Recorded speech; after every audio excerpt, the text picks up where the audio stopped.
தமிழில் என்ன இல்லை? கண்ணதாசன் ஒரு அருட்கொடை தமிழுக்கு. கண்ணதாசன் மிகச்சிறந்த கவிஞர் என்பதற்கு ஒரே ஒரு உவமை உங்களுக்கு சொல்லுகிறேன். நம் மத்திய அரசு அவருக்கு விருது கொடுக்கவில்லை. அப்பவே நமக்கு தெளிவா தெரியல சந்திரசேகர், அப்ப இந்த ஆள் அறிவாளி தான். சிவாஜி கணேசனுக்கு விருது கொடுத்தானுங்களா?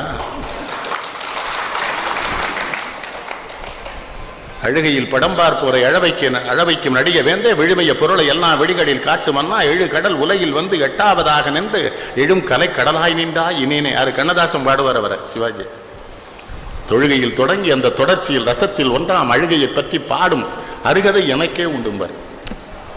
நன்றாய் அழுதவன் ஆதலாலே அனுபவம் அதிகம் பார்த்தன. கண்வழி சொரியும் உப்பு கடவுளால் வரலாம்,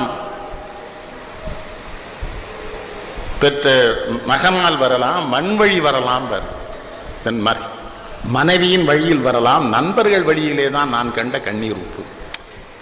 எவ்வளவு பெரிய ஆளு கண்ணதாசன். சினிமா பாட்டு பெற வச்சுங்க.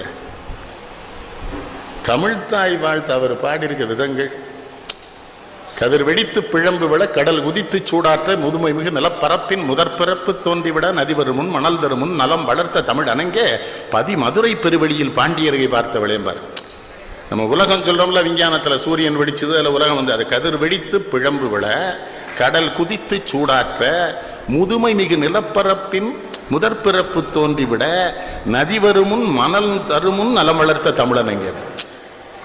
என்ன எப்படி ஒரு மனுஷனை பாராட்டணும்னா, இறந்து போறவன் பூரா இறந்து போறான், சிலரை மட்டும்தானே காலமானாருங்கிறோம். ஏன்? அவர்கள் வாழ்ந்த காலத்தை அவர்கள் காலமாக மாற்றி வைத்து விட்டு இறந்து போகிறார்களே, அவர்கள் தான் காலமானவர்கள். ஆனால் உங்கள்கிட்ட ரொம்ப அன்பா கேட்டுக்கிறேன், உங்க சித்தப்பா செத்தாருன்னா காலமானார்னு அடிக்காதீங்க. இந்த தமிழ்நாட்டில் இந்த சுவரொட்டி கலாச்சாரம் பெரிய சங்கடமாயிட்டு. என்ன பண்ணிக்கிட்டேன், இவன் ராமனுடைய தாய் கருப்பாயம்மாள் மரணமடைந்தாருங்க. யாரு ராமே, யாரு கருப்பாயம்மா, ஏன் செத்தா? தான் வாழ்ந்த காலத்தை தன் காலமாக்கியவர். தமிழை பார்த்து சொல்வாரு, தன்னை புகழ தன்னிடத்தோர் சொல்லில்லாத தமிழ் என்பார்.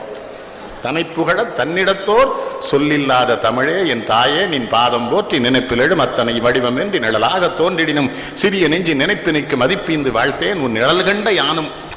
தமிழை முழுமையா பார்க்கல, நிழலை பார்த்தேங்கிறார். என்ன அவற்ற ஒரு சிறப்பு. நானும் அவரும் ஒண்ணு, பள்ளிக்கூடம் போகல. போயிருந்தா வாத்தியார்கள் எங்களை கெடுத்திருப்பாங்க. நல்ல வேலை தப்பிச்சு.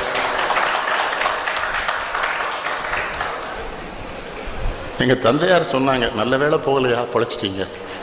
ஏன்னா அவங்க பள்ளிக்கூடமே போனதில்லை. எங்கள் தந்தையார் முன்னால் கீவா ஜெகநாதன், வாரியார் சாமிகள், தமிழகத்தின் தலை சிறந்த தமிழகங்கள் நெல்லைக்கு வந்தால் பார்க்க வருவாங்க, கைகட்டி தான் நிற்பாங்க. அவங்க பள்ளிக்கூடம் போனதே இல்லை.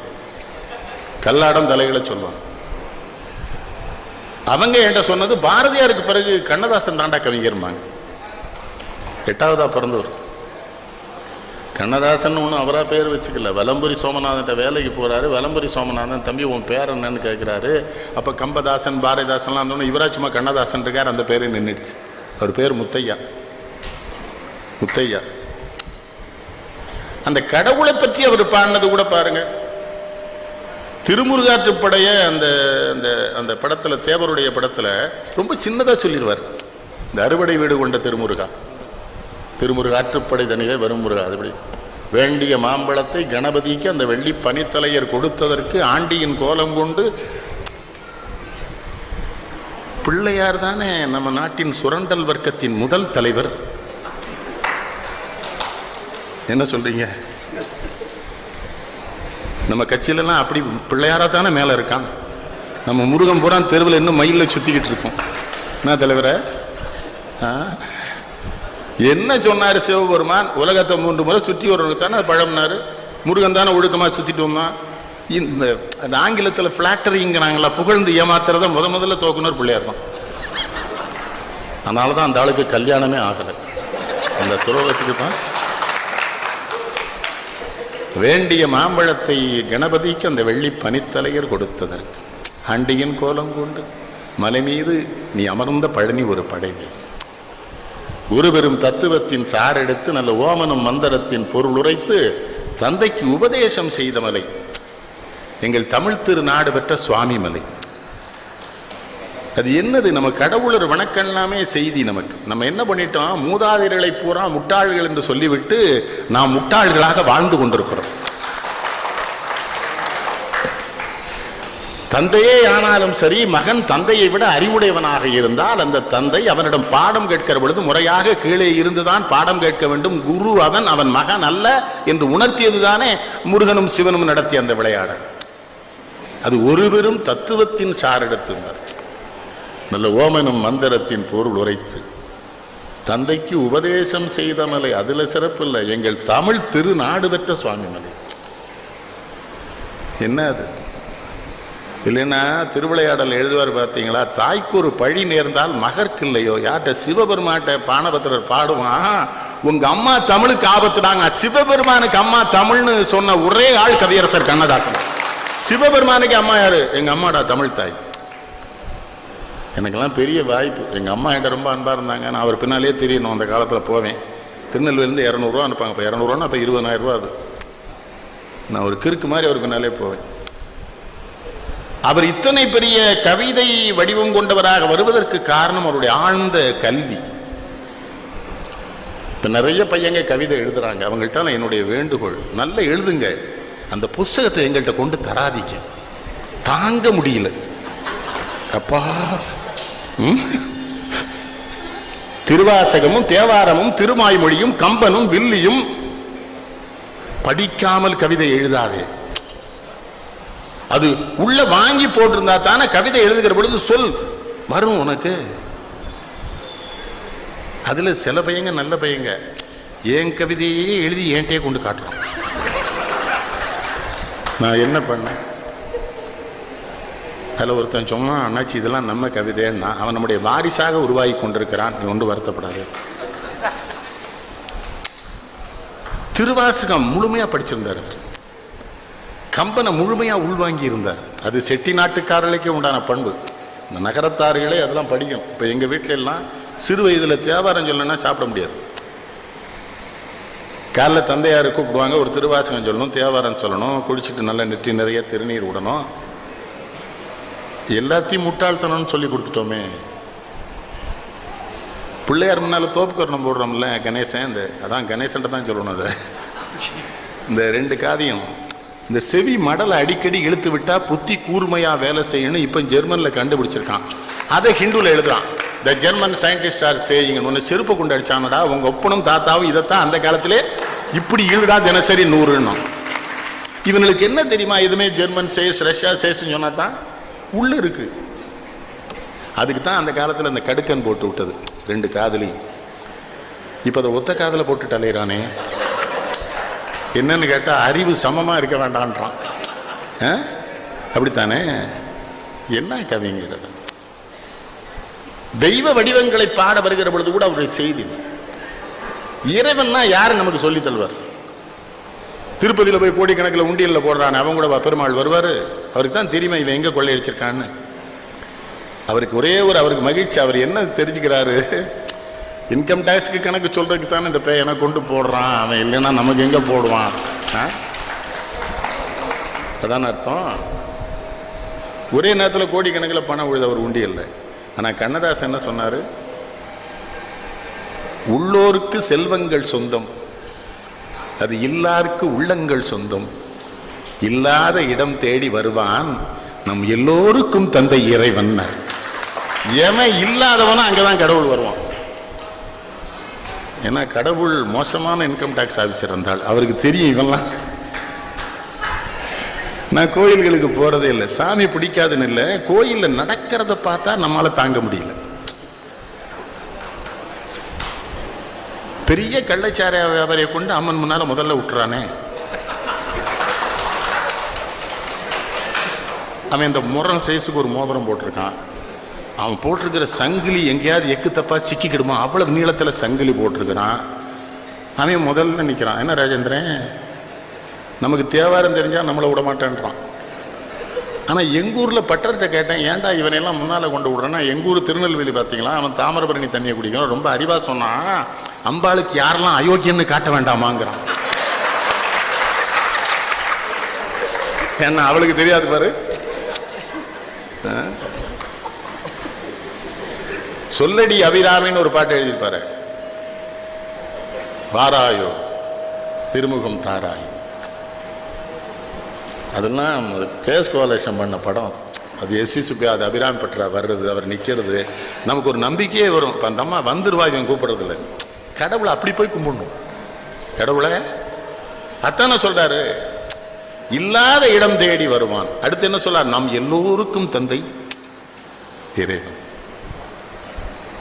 கடவுள் மேல அவருக்கு ரொம்ப கோபமும் உண்டு. கடவுள் மனிதனாக பிறக்க வேண்டும், அவன் காதலித்து வேதனையில் வாட வேண்டும். பெண் என்றால் என்னவென்று பூரா இவர் பண்ண சிக்கலுக்கு அவர் எழுதுகிறார். இப்ப நிறைய பிள்ளைகள் காதல் தோல்வியில தற்கொலை பண்ணிக்கிறாங்க பாத்தீங்களா. அதுக்கு ஒரு வழி அவர் தான் சொன்னார். ஒரு முறைதான் காதல் வரும் தமிழர் பண்பாடு, அந்த ஒன்று என்ன என்பதுதான் கேள்வி. இப்போது மறுமுறையும் காதல் வந்தால் வாழ்வது எவ்வாறுன்னு, நம் வாழ்க்கையே காதலித்தால் புரியும் அப்போதுன்னு சொல்ல. என் மேல ரொம்ப அன்பா இருப்பார். அவருக்கு ஒரே ஒரு வருத்தம், அவருடைய பழக்க வழக்கங்கள்லாம் நான் பங்கு பெறலேன்னு வருத்தம். ஒரு தடவை குற்றாலத்தில் வச்சு என்கிட்ட சொல்றாரு, இந்த பாலாடையில் வச்சு ஒரு 100 மில்லி போட்டுட்டுமான்னார். ஒன்றும் வேண்டாம், நீர் ரசமான தத்துவம் ராட்சச சிந்தனைகள். சொர்க்கத்து ரம்பையும் மேனகை ஊர்வசி தோகையும் நடனமாட துள்ளி குதிக்கும் ஒரு கடலலை தான் அந்த தோதுக்கு தாளம் போட, தட்டத்திலே மது கிண்ணம் வை தெடுத்துவா தங்கமே இன்னும் இங்கே தழுவாத நீ உண்டு நான் உண்டு என்னையே தழுவாது மரண பயமே. என்ன ஆடும். பல பேர் அவரை தவறா புரிஞ்சிருக்காங்க. அவர் குடிச்சிட்டு மேடைக்கு வர மாட்டாரு, குடிச்சிட்டு எழுத மாட்டாரு, எல்லாம் முடிச்சுட்டு இரவு குடிக்க ஆரம்பிப்பார் 12 மணிக்கு, காலையில் 4 மணி வரை. ஆனா அப்படிலாம் குடிக்கவும் முடியாதுன்னு அந்த குடிகாரர்கள் எனக்கு சொல்றாங்க. அது ஒரு வேள்வி மாதிரி குடிப்பாருங்கிறான். அதெல்லாம் நமக்கு என்ன மனுஷன். அவர் சீசரை பெற்றதாயும் சிறப்புற பெற்றாள், காமராசரை பெற்றதாயும் நாட்டிற்கே பெற்றாள், அங்கு நாசரை பெற்றதாயும் நலமுறை பெற்றாள், என்னை ஆசையாய் பெற்ற தாயோ அழுவதற்கென்றே பெற்றாள். ரொம்ப திரைப்படத்துக்கு அதுதான் எனக்கு சாதனை. புரட்சி தலைவருக்குன்னு ஒரு பாட்டு எழுதுவார், சிவாஜிக்குன்னு ஒன்று எழுதுவார், ஜெமினி கணேசனுக்கு ஒன்று எழுதுவார், ஜெய்ஸ் அவங்க தரத்துக்கு. விஸ்வநாதன் இசைக்குன்னு ஒன்று, கேவி மகாதேவன் இசைக்குன்னு, ஸ்ரீதருக்கு வேற, பாலச்சந்தருக்கு ஒன்று. சொல்லட்டுமா, இறைவனின் திருவருள் இல்லாமல் எப்படி அவர் கவிஞராக இருந்திருக்க முடியும்? அதனால தான் கடைசியில் அந்த அவ்வளத்தையும் விட்டுட்டு இறை பக்கம் வந்தார். அதில் தானே அந்த அர்த்தமுள்ள இந்து மதம் எழுதினார். அதில் தானே உங்கள் பாலமணி கண்டனுக்கு ரொம்ப அவர் மேலே, எங்கள் உசிலம்பட்டி தேவருக்கு ரொம்ப பிரியம். கண்ணதாசன் மேலே என்கிட்ட தினமணி வைத்தியநாத ஒரு தடவை தினமணியில் எழுதினார், ஐயாட்ட ஒரு சங்கடம், எல்லாரையும் ஜாதி சொல்லித்தான் கூப்பிடுவாருன்னு. அப்போ ஒரு தடவை, ஏன் ஐயர் உனக்கு என்ன வருத்தம்? இல்லை நீங்கள் எல்லாருமே அப்படி தானே கூப்பிடுறீங்கன்னாரு. அப்போ சொன்னேன், அந்த காலத்தில் எல்லாரும் ஜாதி பேரை வெளியில் போட்டிருந்தான், இப்போ எடுத்துகிட்டு எல்லா பயிலும் மனசுக்குள்ளே வச்சுருக்கான், அதுக்கு தாண்டா கூப்பிட்றேன். அதை ஒவ்வொருத்தனையும் ஏன்ட்டே வந்து கேட்குறானே, நீங்கள் நம்மளாங்கிறானே. என்னது நீ நம்மளாங்கிறான்? நம்மள்னா என்னது கேட்குறேன். அதுக்கு யாரை பயன்படுத்துகிறான்? பசும் பொன்னாங்கிறான், தேவரான்னு கேட்குறான். காமராஜரா? ஜாதிகளுக்கு அப்பாற்பட்டு இந்த நாட்டின் விடுதலைக்கு பாடுபட்ட நல்ல தலைவர்களை கூட ஜாதி அடையாளமாக்கிட்டான இன்னைக்கு. என்ன உண்டா இல்லையா ரவி? எங்கால் பூரா வாவுசி படத்தை போட்டு கல்யாண கேன அடிச்சுட்டு வரான். நான் கேட்பேன், இந்த ஆள் யார் உனக்குமே? நம்மாளமா செருப்பு பிஞ்சிரும். அந்த ஆள் சோத்துக்கு இல்லாம செத்தான், ஒரு ஜாதிக்கார பையில அப்போ உதவல. இப்ப என்னடா ஜாதி? விருதுநகர் மண் தானே காமராஜரை தோற்கடித்தது. பிறகு என்ன விருதுநகரில் பிறந்தவர்கள் காமராஜர் எனக்கு சொந்தம் என்று சொல்லுகிற தகுதியை என்றைக்கு அவரை அவர்கள் தோற்கடித்தார்களோ அன்றைக்கு அவர்கள் போயிடுச்சு அந்த உரிமை. எவ்வளவு பெரிய தலைவனை தோற்று. நாடொன்றே நாடி நின்ற நாடாரை நாடி நின்றேன் பார் கண்ணதாசன். நாடொன்றே நாடி நின்ற நாடாரை. நல்ல வேளை காமராஜுக்கெல்லாம் பிள்ளை இல்லை, கல்யாணம் இல்லை, தப்பிச்சிட்டார். பிறந்திருந்தான்னா எம்ஜிஆருக்கு பிள்ளை இல்லை, எம்ஜிஆர் பிள்ளை இல்லாத நல்லதாக போச்சே. வாரியார் சாமிகளுக்கு பிள்ளை கிடையாது. ஒரு தடவை வீட்டில் சாப்பிட்டு போயிட்டேன், ஏன் சாமி உங்களுக்கு குழந்தை இல்லைன்னு. நான் போன ஜென்மத்தில் கடனே வாங்கலைன்ட்டார். கடன் வாங்குறோம் பூரா பிள்ளையா அவருக்கு வாரியார் சாமியினுடைய நினப்பு. ஆனா அவரை காப்பாற்றினது சின்னப்பத்தவர் மட்டும்தான். அதான் கம்பனுக்கு ஒரு சடையப்ப வள்ளல், இந்த கண்ணதாசனுக்கு ஒரு சின்னப்ப வள்ளல். எந்த வீடு ஏலத்துக்கு வருதுன்னு அவருக்கு தெரியாது. அவரை மாதிரி சம்பாதிச்சவனும் கிடையாது. எனக்கு தெரிந்து ஒரு திரைப்படத்துறையில் ஒரு கவிஞன் வீட்டு வாசலிலே தயாரிப்பாளருடைய மகிழுந்துகள் காத்து கிடந்தது அவர் வீட்டில் மட்டும்தான். ஏவிஎம் கார், எல்லா காரும் நிற்கும். என்ன மகிழ்ச்சி எனக்கு அந்த எழுதுகிற முறை. தேவர் படம் போலீஸ்காரன் மகள் எழுத வந்துட்டாரு ஹனுமந்தராவ் தபலா, விஸ்வநாதன் ஆர்மணத்தோட ஒரு திண்டு போட்டிருப்பாங்க. இவருக்கு வந்து சாஞ்சுக்கிடுவார். இது என்ன ஸ்ரீதர், அவனுக்கு என்ன வேணும் அப்படிங்கிறார். ஸ்ரீதர் சொல்கிறாரு, அவங்க களவு மனம் பண்ணிக்கிறாங்க அந்த போலீஸ்கார மகனும் அந்த பணக்கார பையனும் பிள்ளையார் கோயிலில். என்ன பண்ண ஸ்ரீதர், மண் மலர் மட்டை எல்லாம் எழுதியாச்சு அப்படிங்கிறார். திரும்ப அப்படியே ஏதோ கேட்கும்போது விஸ்வநாதன் அப்படியே ஆர்மணியத்தில் கை வைக்கிறார். பொன்னன் பேன் சிறு பூவன் பேன் இந்த கண்ணன் பேன் வேறு, அது பாட்டுக்கு வருது. பஞ்சரநாசனம் எழுதிட்டே இருக்கிறார். என்னது, என்னை நீ அறிவா, இவனை நாம் அறிவோம், நம்மை நாம் அறிவோம் வேறு. அவர்பாடு ஒரு 10 சரணம். பின்னாலே போகிறேன் தேவர் படம். யாருக்கு? தலைவருக்கு, புரட்சி தலைவருக்கு. அங்கே வேற தொட்டுவிட தொட்டுவிட தொடரும், கைப்பட்டு விட பட்டு விட மலரும், பக்கமர மயங்கும், உடன் வெட்கம் வந்து தயங்க, பெண் பார்க்க சென்ற போது தலை மண் பார்க்க நின்ற மாது தென் பாண்டி செயலை குலுங்க, என்னை சேர்ந்தாலே கண்கள் மயங்க, முத்தான கண்ணி நகையும் முதுராத காதல் கதையும் அத்தான் என்ற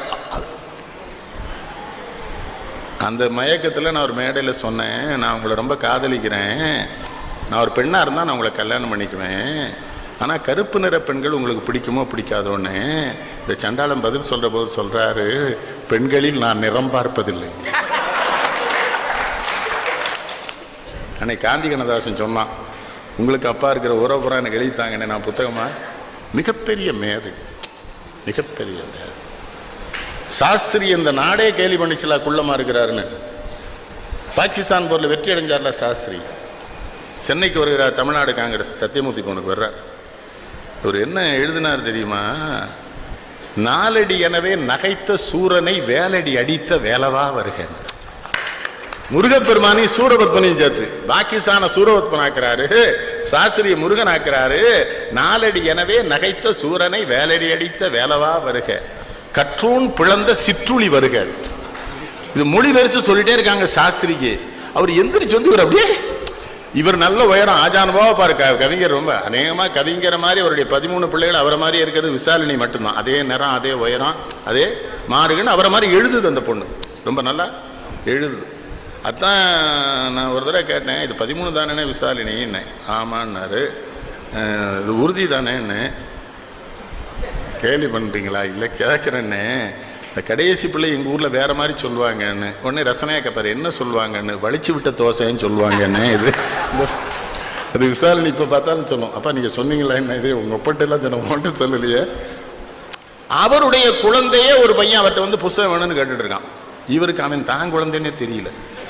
நிறைய பேருக்கு வாங்கி கொடுத்தாச்சு, இனிமேல் முடியாதுங்கிறாரு. அவன் சொல்ல, ஓ உன் மகன் ஏன்னாக்குறான். அப்போ தான் என்கிட்ட சொல்கிறாரு, எண்ணிக்கை தெரியாமல் குழந்தை பெற்று விட்டு எவன் குழந்தை என்றே எனக்கு தெரியவில்லை என்ன. அவன் பாட்டுக்கு வந்து கேட்டுக்கிட்டு இருக்கான். நிறைய வாங்கி கொடுத்தாச்சுங்கிறாரு இவர். அவன் உங்கள் பிள்ளை தான் பண்ணா அப்படின்னு. அது மனோரமாச்சு ஒரு தடவை சொல்லிச்சு, நல்ல வேலைன்னு எல்லாமே 1 2 3ன்னு நம்பர் போட முடியுது உன் வீட்டில் என்னது கண்ணதாசன்ட்ட. எதுக்குன்னு 3A 4Aன்னு 2 பெறாம போனி என்னது, அது கிண்டல். எப்படி ஆள் அவர் கூட பழகுவதே சொல்லும். அவர் மாதிரி பிறப்பின் வருவது யாதென கேட்டேன், பிறந்து பாரன இறைவன் பணித்தான். படிப்பில் வருவது யாதென கேட்டேன், படித்து பாரன இறைவன் படித்தான். அறிவின் பின்னது யாதென கேட்டேன், அறிந்து பாரன இறைவன் பணித்தான். அன்பெனப்படுவது யாதென கேட்டேன், அழித்து பாரன இறைவன் பணித்தான். பாசம் என்பது எதுவென கேட்டேன், பகிர்ந்து பாரன இறைவன் படித்தான். மனையாள் சுகமெனில் யாதென கேட்டேன், மணந்து பாரன இறைவன் படைத்தான்.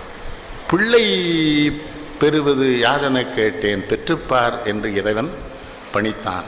முதுமை என்பது யாரென கேட்டேன், முதிர்ந்து பாரன இறைவன் பணித்தான். வறுமை என்பது யாதென கேட்டேன், வாடிப்பாரன இறைவன் படைத்தான். இறப்பின் பின்னது யாதனை கேட்டேன், இறந்து பாரன இறைவன் பணித்தான். இவ்வளவு சொல்லுவாரு. கடுத்து சொல்லுவாரு.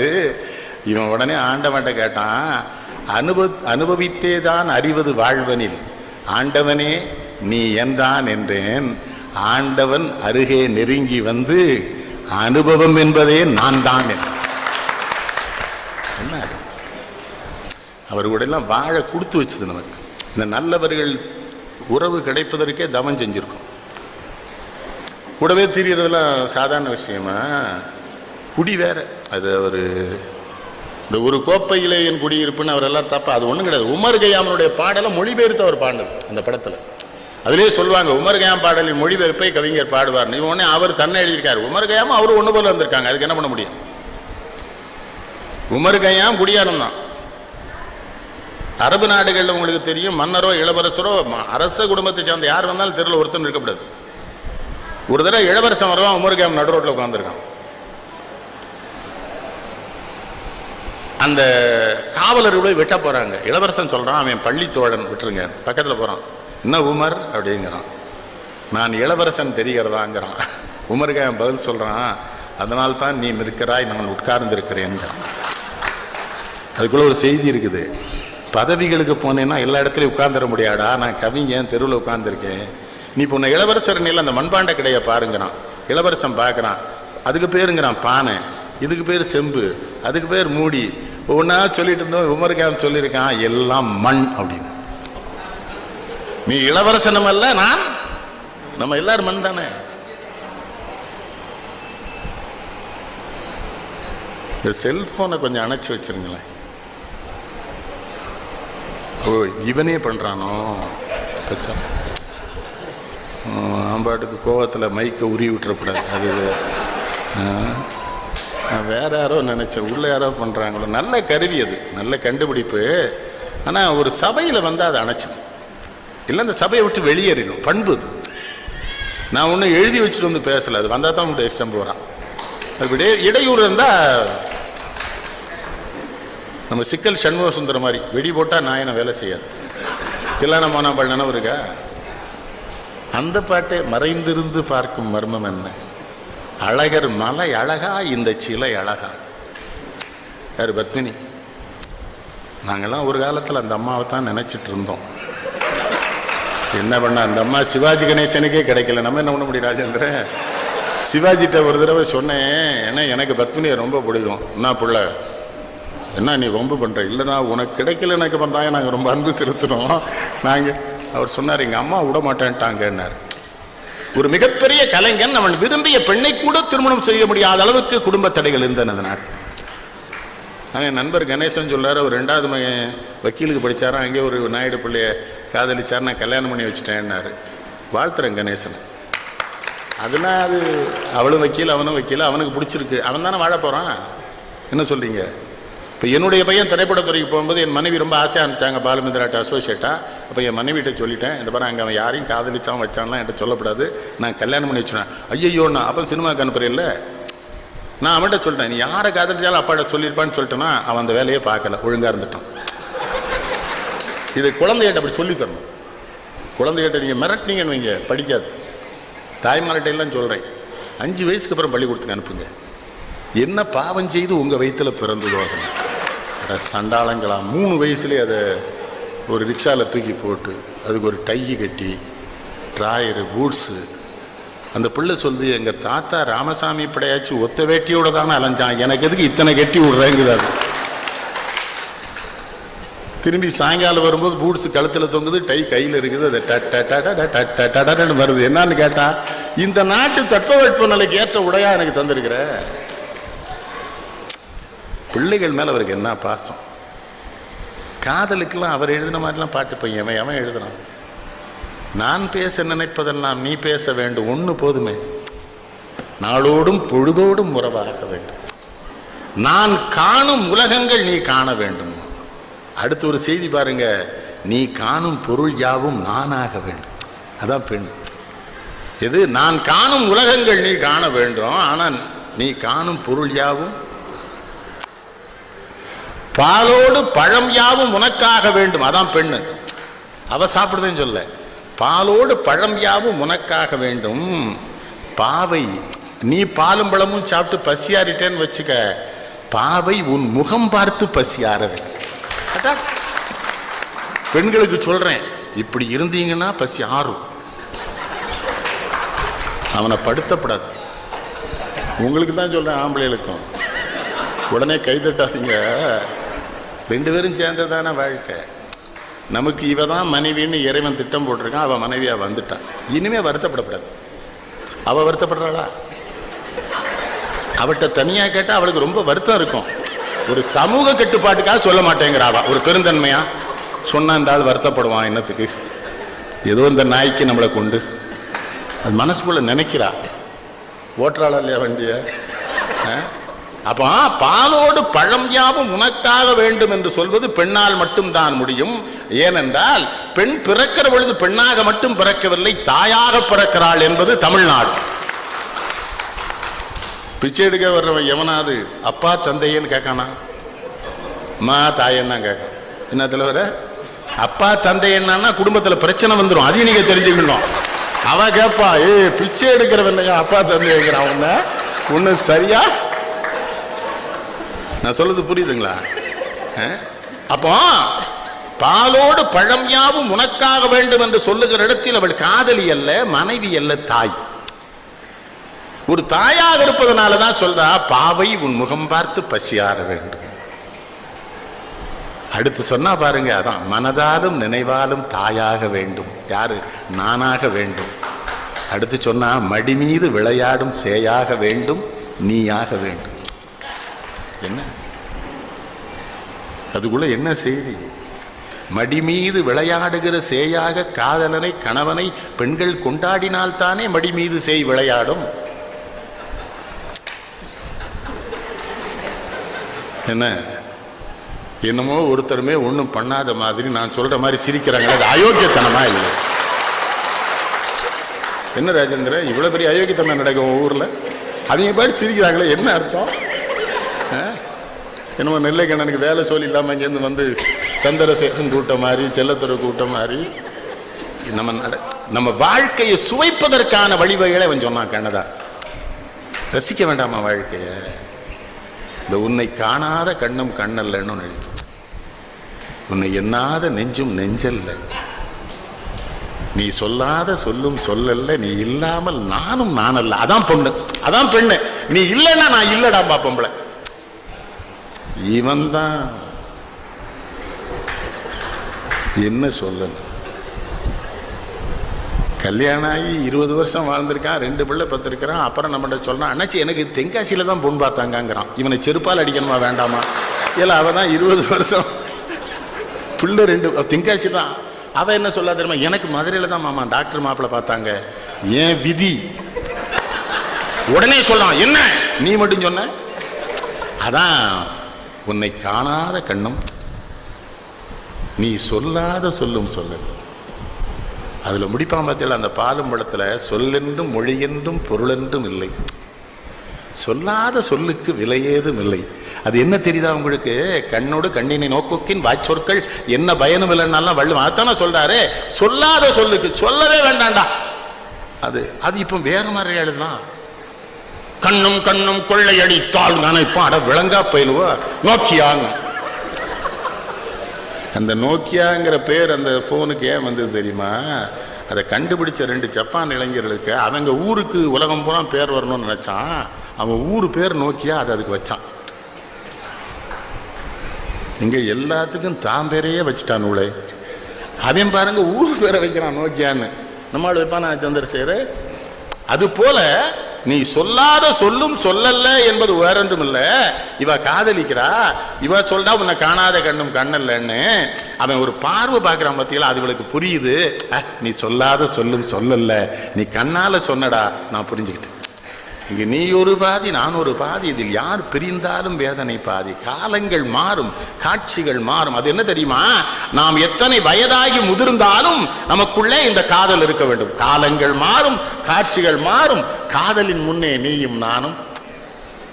கி ராஜநாராயணன் இருக்காங்கல்ல, எழுத்தாளர், எங்க இடசவல் நாயனா, அவங்க மேல எனக்கு என்ன பிரியம் தெரியுமா? அவளுக்கு 90 வயசாச்சு.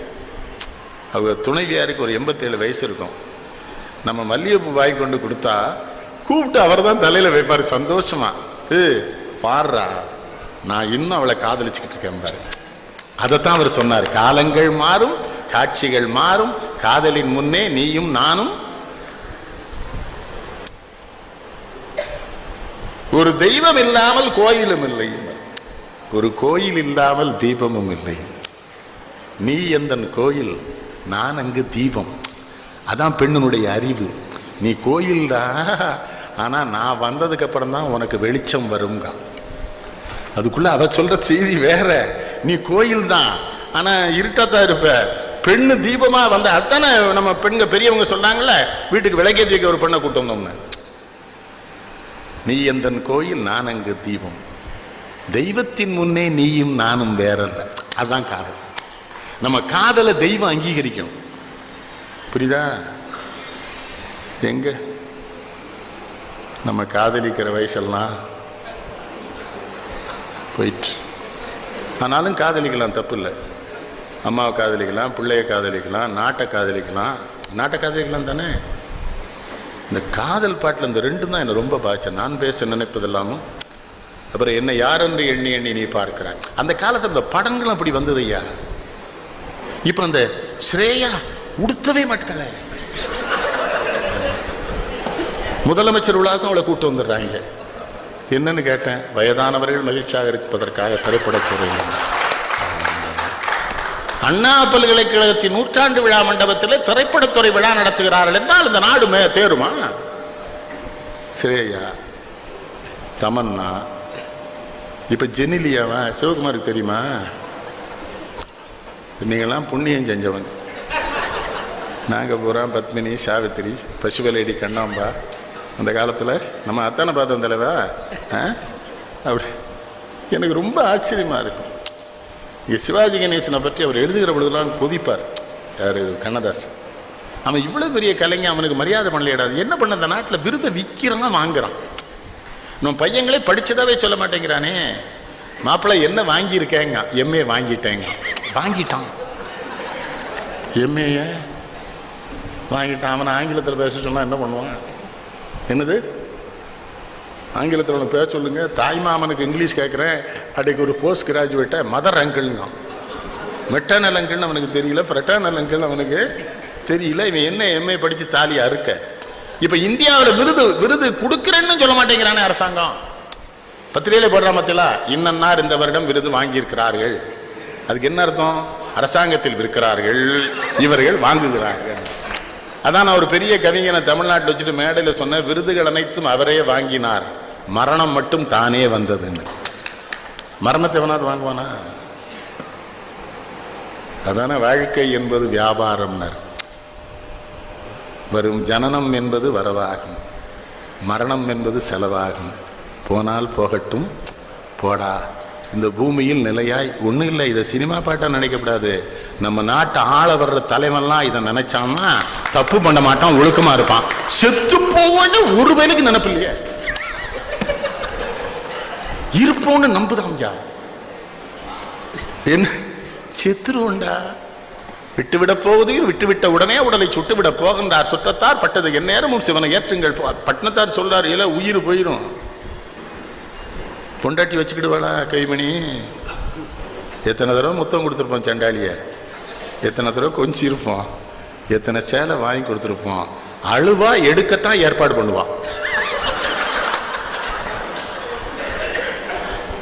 வச்சிருப்பாளா? என்ன மன்னிச்சுக்கிடுங்க. இல்லை மகன் தான் எங்கள் அப்பா என்னோட படிக்க வச்சாரு, ஆளாக்கினாரு, எனக்கு 1 கோடி ரூபா சொத்து வச்சிருக்காரு, எங்கள் அப்பா இருக்கட்டும்மாண்ணா. அழுதுகிட்டே சொல்லுவான், மாமா ஏற்பாடெல்லாம் பண்ணிட்டேலாமா. இல்லை இன்னொரு கேடு, 2 கோடி ரூபா சொத்து சேர்த்து வச்சிருக்கான் அந்த கவுண்டன். அவனை சுடுகாட்டில் கொண்டு வச்சு அந்த 1.5 பவுன் மோதிரத்தை வெட்டி எடுத்துட்டானுங்களே. எடுக்கானா இல்லையா? அழுதுகிட்டே அந்த பையன் சொல்கிறான், பெரிய பையன், மாமா அந்த மோதிரம் எங்கள் ஊரில் என்ன பண்ணானுவோ, வெட்டும்போது விரலையும் வெட்டிட்டானுவோ. அவனுக்கு விரலை வெட்டினது வருத்தம் இல்லை, நான் பார்த்தது வருத்தம். இந்த சண்டாளையும் பார்த்துட்டானே, உலகம் பூரா சொல்லுவானடா விரலை வெட்டிட்டோம்னு. ஒரு பையன் என்கிட்ட சொல்கிறான், மாமா அவளுக்கு வலிக்காதுங்க. அதே சண்டாளப்பா, அவனுக்கு எவ்வளோ கொழுப்பு இருக்கும். அதானே சொன்னாரு, இந்த பூமியில் நிலையாய் வாழ்ந்தவர் யாரடா? வந்தது தெரியும், போவது எங்கே, வாசல் நமக்கே தெரியாது. அடுத்து சொன்ன பாருங்க, அதான் அறிங்க, வந்தவரெல்லாம் தங்கிவிட்டால் இந்த மண்ணில் நமக்கே இடம் ஏது. கொஞ்சம் கற்பனை பண்ணி பாருங்க. டாக்டர்கிட்ட எல்லாம் கேட்குறேன், ஒழுக்கமாக கொலை செய்கிற வேலையை நீங்கள் தொடர்ந்து செய்ய வேண்டுமா? நான் வேண்டும்.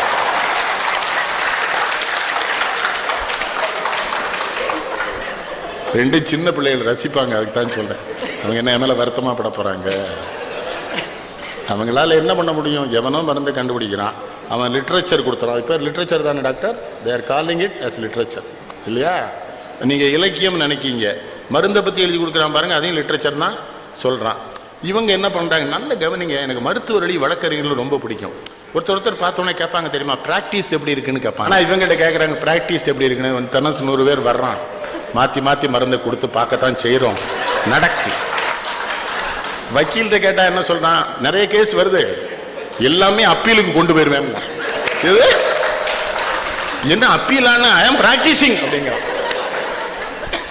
சொல்லனா இல்லையா? அதைத்தான் சொல்லார், வந்தவர் எல்லாம் தங்கிவிட்டார் இந்த மண்ணில் நமக்கே. கூக்குரலாலே கிடைக்காது அந்த கோட்டைக்கு போனால், ஆண்டாண்டு காலம் அழுது புரண்டாலும் ஆண்டார் வருவரோ மாநிலத்தில் தமிழ். அதைத்தானே கண்ணதாசன் காப்பி அடிச்சார். நான் சொல்லது, வாங்கி வாங்கி உள்ள வச்சிருந்தான் அந்த சண்டான். அவரோடெல்லாம் வாழ்றதே ஒரு பெரிய சுகம். தென்காசி திருவள்ளுவர்களுக்கு கூட்டு போயிருக்கோம், பேசுறார். அவருக்கு திருமணம் ஆயிடுதான், முதல் திருமணம். முதல் இரவில் மனைவிட்ட போய் ஒரு பேசினாராம், அதை ரசித்து சொல்கிறார். என்னை பிடிச்சிருக்கான்னாராம். அந்த அம்மா தலையாட்டிச்சான். நான் நிறமாக இருக்கேனான்னாராம், அதுக்கும் தலையாட்டிச்சான். என் கவிதை எல்லாம் தெரியுமான்னு அதை தலையாட்டிச்சான்.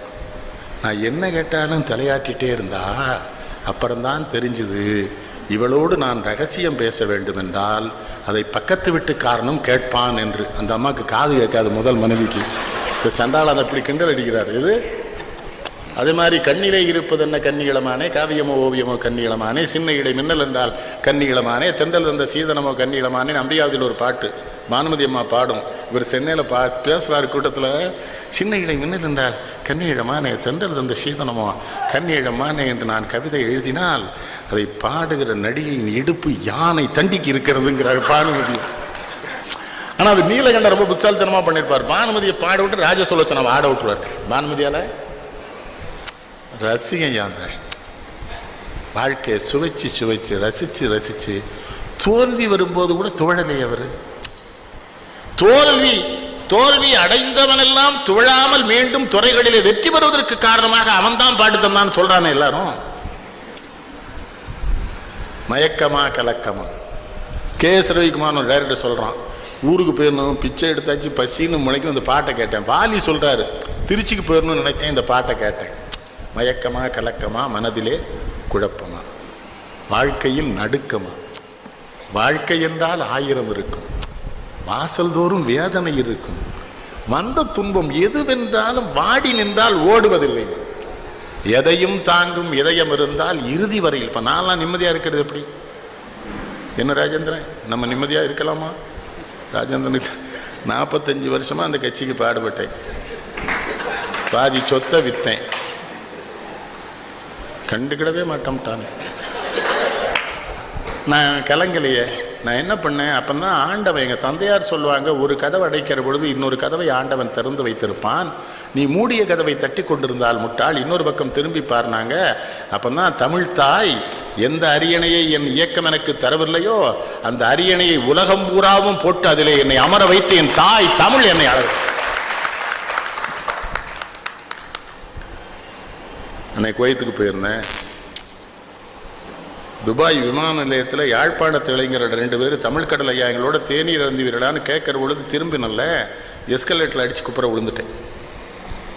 துபாய் விமான நிலையம் பூரா ரத்தம், எல்லாரும் பயந்துட்டாங்க. கூட தமிழர் இங்கே 87 வயது மதிவாணன் ஐயா வந்திருந்தாங்க. ஐயா குருதி கொட்டுகிறதுன்னாரு. ஒன்றும் பயமில்லை, பயப்படாதீங்க. அந்த அரபு மருத்துவர்கள் வந்து ஸ்ட்ரெச்சரில் பண்ண, நான் நடந்தே வருவேன். ஐயா யூ ஆர் அட்டமண்ட் அப்படின்னு. அவன் நோ நோ நோ அல்லாஹ் தஆலா இஸ் வித் மீன்னு. உங்கள்கிட்ட சொல்கிறேன், கடவுளை நம்புங்க முழுமையாக. 500 ரூபாய்க்கு செருப்பு வாங்கி வாசல்ல விட்டுட்டு பிள்ளையார கும்பிடவே மாட்டேங்கிறோம். 5 கரத்தனை யானை முகத்தனை. மாப்பிள்ளை செருப்பு பத்திரமா இருக்கும்ல. இந்தின் இளம்புரை. அவர் பிள்ளையார் என்ன சொல்லார்? அந்த செருப்பாலே இந்த நாய் அடிச்சு வெளியே விரட்டுங்கடா. நாய் நாய். அங்கொரு கண்ணும் எங்கொரு கண்ணும் ஆலய வழிபாடு இல்லைம்பார். நினைவு இருக்கா? தெய்வம் இருப்பது எங்கேல சொல்வார். அங்கொரு கண்ணும் இங்கொரு கண்ணும் ஆலய வழிபாடு, தெய்வம் இருப்பது எங்கே இல்லையா? நான் அல்லாஹ் தஆலா என் கூட இருக்காருங்க. அவன் அரபு டாக்டர் சொல்லலாம், I want allow you to fly today mister Kannan, you must fly by morning it's well. No, I must go. பெரிய பேண்டேஜ், இங்கே பேண்டேஜ், இங்கே பேண்டேஜ்லாம் போட்டால் நான் ஹோமியோபதி மருத்துவம் நானே எடுத்துக்கிறேன். அவருக்கு தெரியாது. கிளம்பி அப்படி இங்கே வந்த உடனே எல்லாத்தையும் பிச்சு போட்டேன். மெர்க்சோல்னு ஒரு மாத்திரை போட்டேன். விமானத்தில் ஏறிட்டேன். குவைத்தில் 300 நண்பர்கள், ஒருத்தருக்கும் தெரியாது. மறுநாள் கூட்டத்தில் இந்த பெரியவர் சொல்லிவிட்டார், குருதி கொப்பளிக்கு ஐயா விழுந்து கிடந்தாங்க. நான் எந்திரிக்க போகிறேங்க, 5 பேர் நம்மளை அமுக்குறான் எந்திரிக்க விடாம. விட்றா, நான் எந்திரிச்சிடுவேன், நீ எங்கேண்டா பதறீங்க? நம்ம தமிழ்நாட்டுக்கு பெரிய பலவீனம் அது. இவனும் பயந்து அடுத்தவனையும் பயப்பட வச்சு குளிக்கிறதுலே வேலை இவனுக்கு. நான் எந்திரிச்சு நடந்துட்டேன். அவன் என்ன அந்த அரபு விரும்பிட்டான்னா, அல்லாஹ் தஆலா இஸ் வித் மீ, நல்லா let him go, he believes காடுங்கிறான். இஸ்லாமியர்கள் மேலே எனக்கு என்ன மரியாதை தெரியுமா? நம்ம மாதிரி அவங்க போலியாக இருக்க மாட்டாங்க கடவுள் விஷயத்தில். டெல்லியில் ஒரு தடவை அரபிய இளவரசர் 2 பேர் வந்துட்டாங்க. நம்ம காவல்துறை அதிகாரிகள் கூட ஜும்மா மசூதியில் தொழுகைக்கு கூப்பிட்டு போகிறாங்க. இவங்க போனோடனே 5000 பேர் ஏற்கனவே தொழுதுட்டு இருக்கான். நம்ம அதிகாரிக்கு விவரம் தெரியுமா? 3 வரிசை கூப்பிட்டு போகிறான். அந்த அரபிய இளவரசர்கள் சொன்னால், இல்லை இது இறைவனை தொழுகிற இடம், நாங்கள் இளவரசன்லாம் கிடையாது, சாதாரண புழு, இன்னும் பின்னால் படுத்து தொழுவோம். நம்மள விஐபி தரிசனம்னு கூட்டு போறானே. விஐபின்னா என்னன்னு உங்களுக்கு தெரியுதா? வெரி இன்டீசன்ட் பெர்சனாலிட்டிஸ்னு அர்த்தம். இல்லை சந்திரசேகர், நான் சொல்ல உண்மையா இல்லையா? ஒரு 6000 பேர் இருக்கிற இடத்துல என்ன கொண்டு தனியாக நாற்காலி போட்டு உட்காந்து வச்சா நான் உட்காரலாமா? அது கேவலம் தானே, எனக்கு அசிங்கம் தானே, அநாகரிகம் தானே, நம்மகிட்ட தானே இருக்குது. அதனால தான் அங்கே ஒரு கண்ணும் இங்கொரு கண்ணும் ஆலய வழிபாடு இல்லை.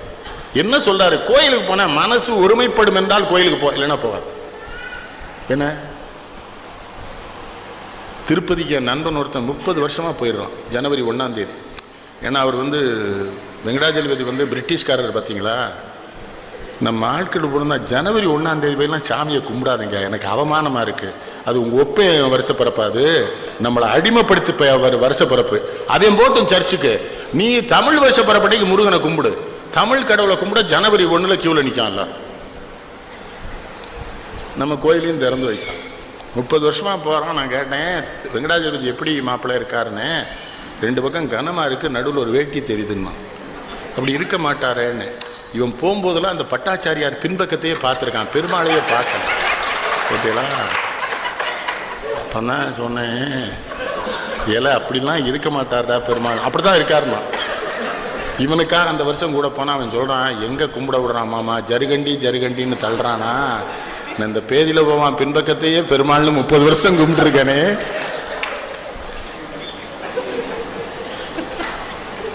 ஆறு மனமே ஆறு அந்த ஆண்டவன் கட்டளையார், தேர்ந்து மனிதன் வாழும் வகைக்கு தெய்வத்தின் கட்டளையார்.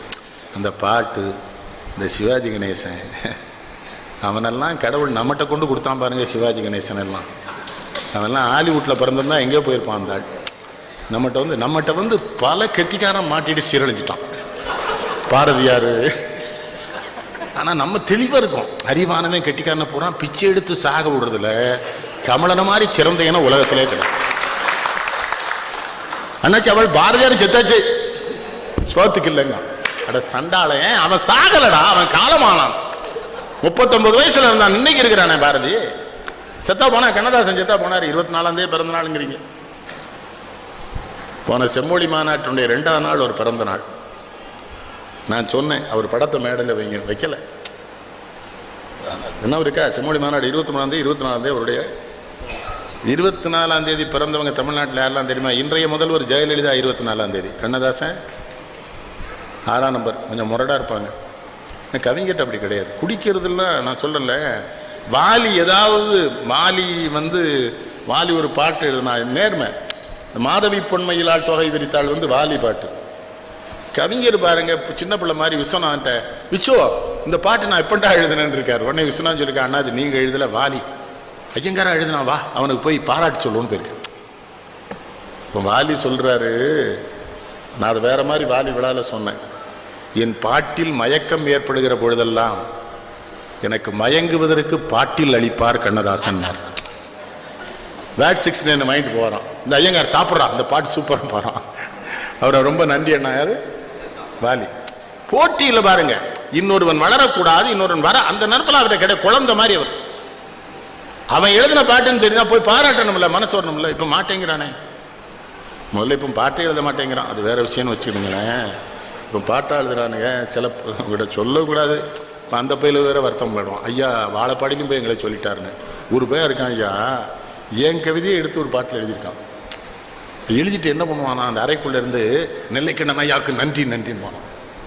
அப்துல் ரஹ்மான் கவிதை எடுத்து பாட்டு எழுதுறது, நெல்லைக்கு அப்துல் ரஹ்மானுக்கு நன்றிங்கிறது என்ன ஒழுங்கினது.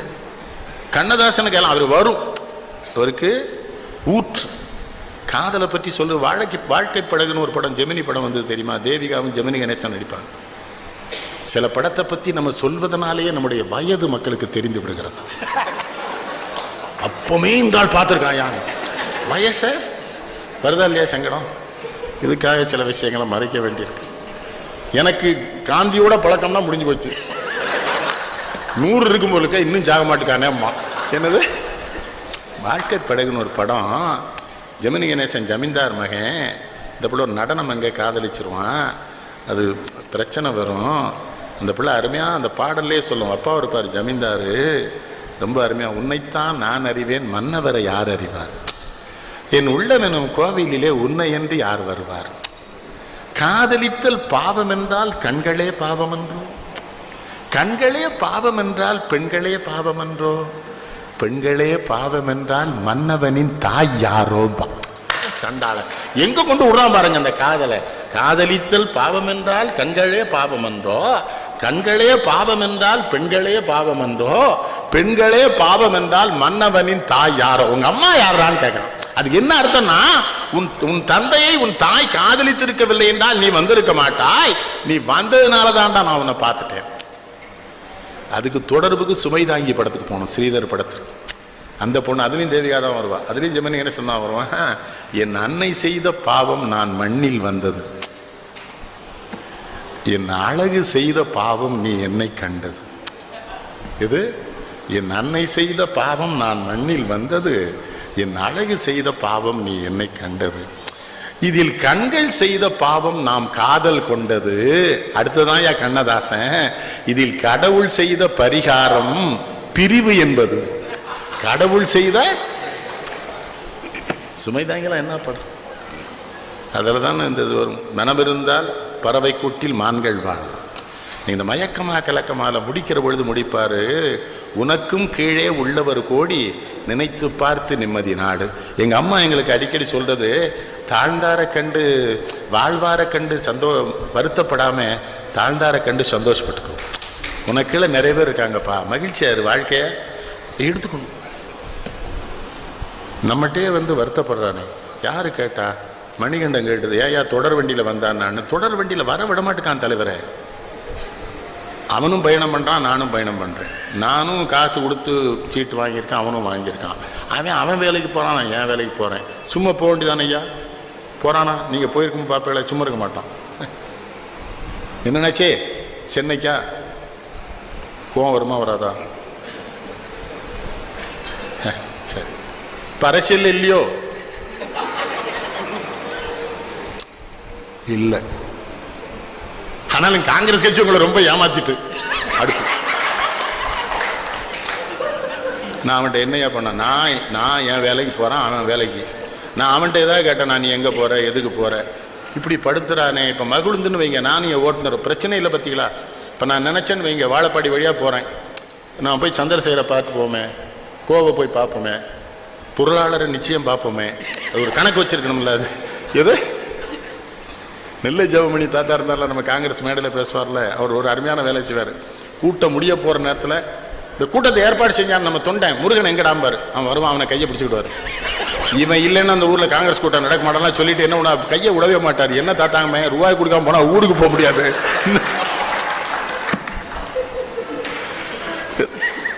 ஜெர்மனி நினைவுர்களானே உங்களுக்கு சண்டான. அப்போ மன்னவரின் தாய் யாரோன்னு கேட்பா. அப்ப தாய் காதலிக்காம நீ வந்திருக்க முடியாது. எத்தனை பாட்டு எத்தனை பாட்டு எத்தனை பாட்டு.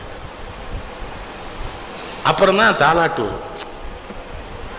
மலர்ந்தும் மலராத பாதி மலர் போலே வளர்ந்த வெளியண்ணன் வந்து விடிந்தும் விடியாத காலை பொழுதாகி விளைந்த கலை அன்னமே.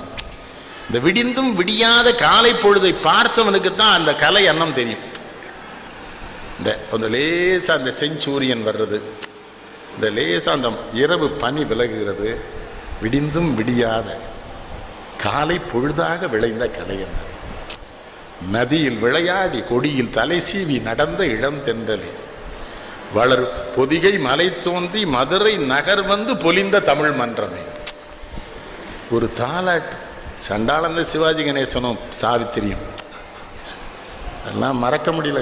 தமிழனா பிறந்தது நம்ம செய்த புண்ணியா. இல்லைன்னா அவனெல்லாம் பார்த்துருக்க முடியுமா? சிவாஜி கணேசனை, அவளை இந்த கண்ணதாசனை, சண்டாளம். அதுக்குன்னு அந்த ஆளுக்கு இமையெல்லாம் பெருசாக எழுதியிருப்பான் அந்த படத்தில். சிவாஜிக்கு இமையை பெருசாக எழுதி நீசெல்லாம் நல்லா கருகருன்னு வச்சு. பின்ன சாவித்திரி கேட்கவே வேணாம். அவள் அப்பா சிவாஜிக்கு இணையான பெண் இல்லை அவ. யானை படை கொண்டு சேனை பலவென்று ஆழப் பிறந்தாயடா புவி ஆழப் பிறந்தா அத்தை மகளை மனம் கொண்டு. அதுதான் அவர் வரி. இளமை வழிகண்டு. மனம் கொள்வது எதற்கு? இளமை வழி காண்பதற்கு. இளமை வழி என்பது அது உடல் சார்ந்தது. நம்ம வாழ்க்கையெல்லாம் வீணா போனதுக்கு காரணம் என்ன தெரியுமாயா? மனைவி என்கிறவள் ஒரு உயிர். அவளுக்கு உடல் இருக்கிறது, அவளுக்கு உணர்ச்சிகள் இருக்கிறது, அவளுக்கும் எல்லா உணர்வும் இருக்கும் என்கிற எண்ணம் இல்லாமல் நம் ஆடவர்கள் வாழப்போய்த்தான் விவாகரத்துக்கள் அதிகமாகின்றன. பொம்பளை ஒரு உடம்பு இல்லையா? காதலிக்க வேணாமா? அவட்ட அன்பா இருக்க வேணாமா? சோறு பொங்குறதுக்கும் உனக்கு துணிமணி துவைக்கிறதுக்கும் சும்மா நீ என் பொண்டாட்டின்னு கட்டாயப்படுத்துறதுக்குமா மனைவி இல்லையா? அந்த நான் சொல்றது வந்து சிக்மன் ஃப்ராய்டு சொன்னதை சொல்றேன். கொஞ்சம் கடினமான விஷயத்தை தான் சொல்றேன். ஆனாலும் சொல்லித்தானே தர வேண்டியிருக்கு. நாட்டில் பெண்களுக்கு உணர்ச்சி இருக்குன்னு தெரியணும்ல இவனுக்கு. அதைத்தான் அதில் சொல்வார். அத்தை மகளை மனம் கொண்டு இளமை வழிகண்டு வாழ பிறந்தாயடா. அதுக்கு என்ன அர்த்தம்? மனைவியை முழுமையாக இன்பத்தில் திளைக்க வைக்கிறவன் எவனோ அவன் வீட்டில் நோய் இருக்காது. டாக்டர்கிட்ட கேளுங்க. ஆனால் இவங்க இதெல்லாம் சொல்ல மாட்டாங்க. வியாபாரம் படுத்தக்கூடாது என்பதனால் இந்த உண்மையை இவர்கள் சொல்வது இல்லை. நல்ல நல்ல மனைவியோடு காம வாழ்க்கை ஒருவன் துய்த்தால் அவனுக்கு உடலிலே நோயே வராது. இது ஒன்றும் தப்பு இல்லை. அதுதானே கல்யாணம் பண்ணுறோம். ஆனால் நம்ம ஊரில் அது மட்டும் நினைவாக வச்சுருக்கான். கல்யாணம் ஆகி 4 மாதமே ஒன்றும் இல்லையாங்க. ஒன்றும் என்ன வேணும் உனக்கு ஒன்றும். இப்போ இந்த காலத்து பிள்ளைகளும் விவரம் இல்லாமல் இருக்காங்க. என்ன நினைக்கிறாங்க? நாங்கள் ஒரு 3 இயர்ஸ் தள்ளி போட்டிருக்கோம். கூடாது. அதெல்லாம் பருவத்தே அந்தந்த நேரத்தில் குழந்தை பார்த்தா தான் குழந்தையும் ஆரோக்கியமாக இருக்கும். குழந்தையும் நல்ல வளரும். 3 வருஷம் தள்ளி போடுறது, 4 வருஷம் தள்ளி போடலாம் கூடவே கூடாது. அது வந்து உடல் நலத்தை. அதைத்தான் அத்தை மகளை மனம் கொண்டு இளமை வழிகண்டு. அதுக்குள்ளே இன்னொரு செய்தியும் வைக்கிறாரு. இளமை வழிகண்டுன்னா என்ன அர்த்தம்? ஒரு வருஷத்துக்கு மேலே பெண்கள் இந்த வாழ்க்கைக்கு முடியாதவர்களாக இருப்பார்கள். அப்பொழுது நீ உன்னை மாற்றிக்கொள். ஒரு செய்திக்குள்ளே எத்தனை செய்தி வைக்கிறான் அந்த ஆள். ஒரு வயதிற்கு மேலே பெண்களுக்கு அந்த ஒரு மாற்றம், உடலில் மாற்றம் வந்தால் அவர்கள் ஆண்களோடு இவங்க நினைக்கிற மாதிரி வாழ முடியாது. இவனுக்கு அப்பந்தானே கோபம் வருது. என்னாச்சு? முன்ன மாதிரி அவள் என்னை மதிக்கவே இல்லைங்க.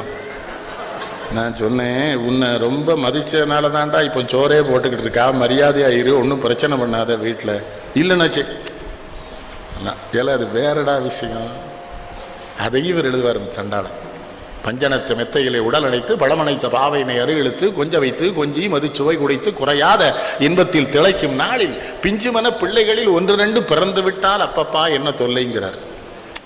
அதுவரைக்கும் மனையாவாள் அன்னையாகி அடுத்தபடிதான் என்னை கவனிக்கின்றாள். இதுவரைக்கும் இது போகும் குழந்தை தின்ற மீதி தரும் வரைக்கும் அதுவரைக்கும் பசிக்கிறது அம்மா என்பேன், அழுகிறது குழந்தை சற்று பொறுப்பீர் என்பாள். மது வரைக்கும் இதழாளின் முத்தம் கூட மக்களுக்கே முதலில், பின் எனக்கும் கொஞ்சம்கர். இவர் கண்ணதாசன் எழுதுறாரு.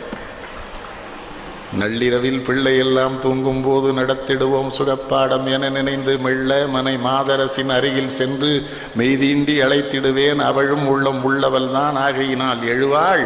பிள்ளை துள்ளி எழும் ஓலமிடும் தோல்வி தோல்வி.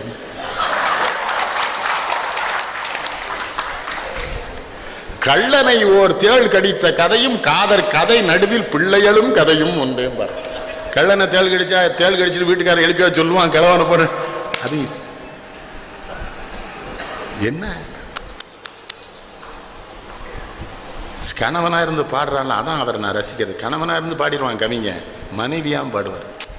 மனை விளக்கை காதல் கொண்டு அடைக்கும் போது மக்கள் ஒரு தொல்லை என்று மலரில் கண்டீர். எனை விளக்கும் கேட்பதனில் எழில் மகவு பிறந்ததன்பின் கணவன் தொல்லைம்பா.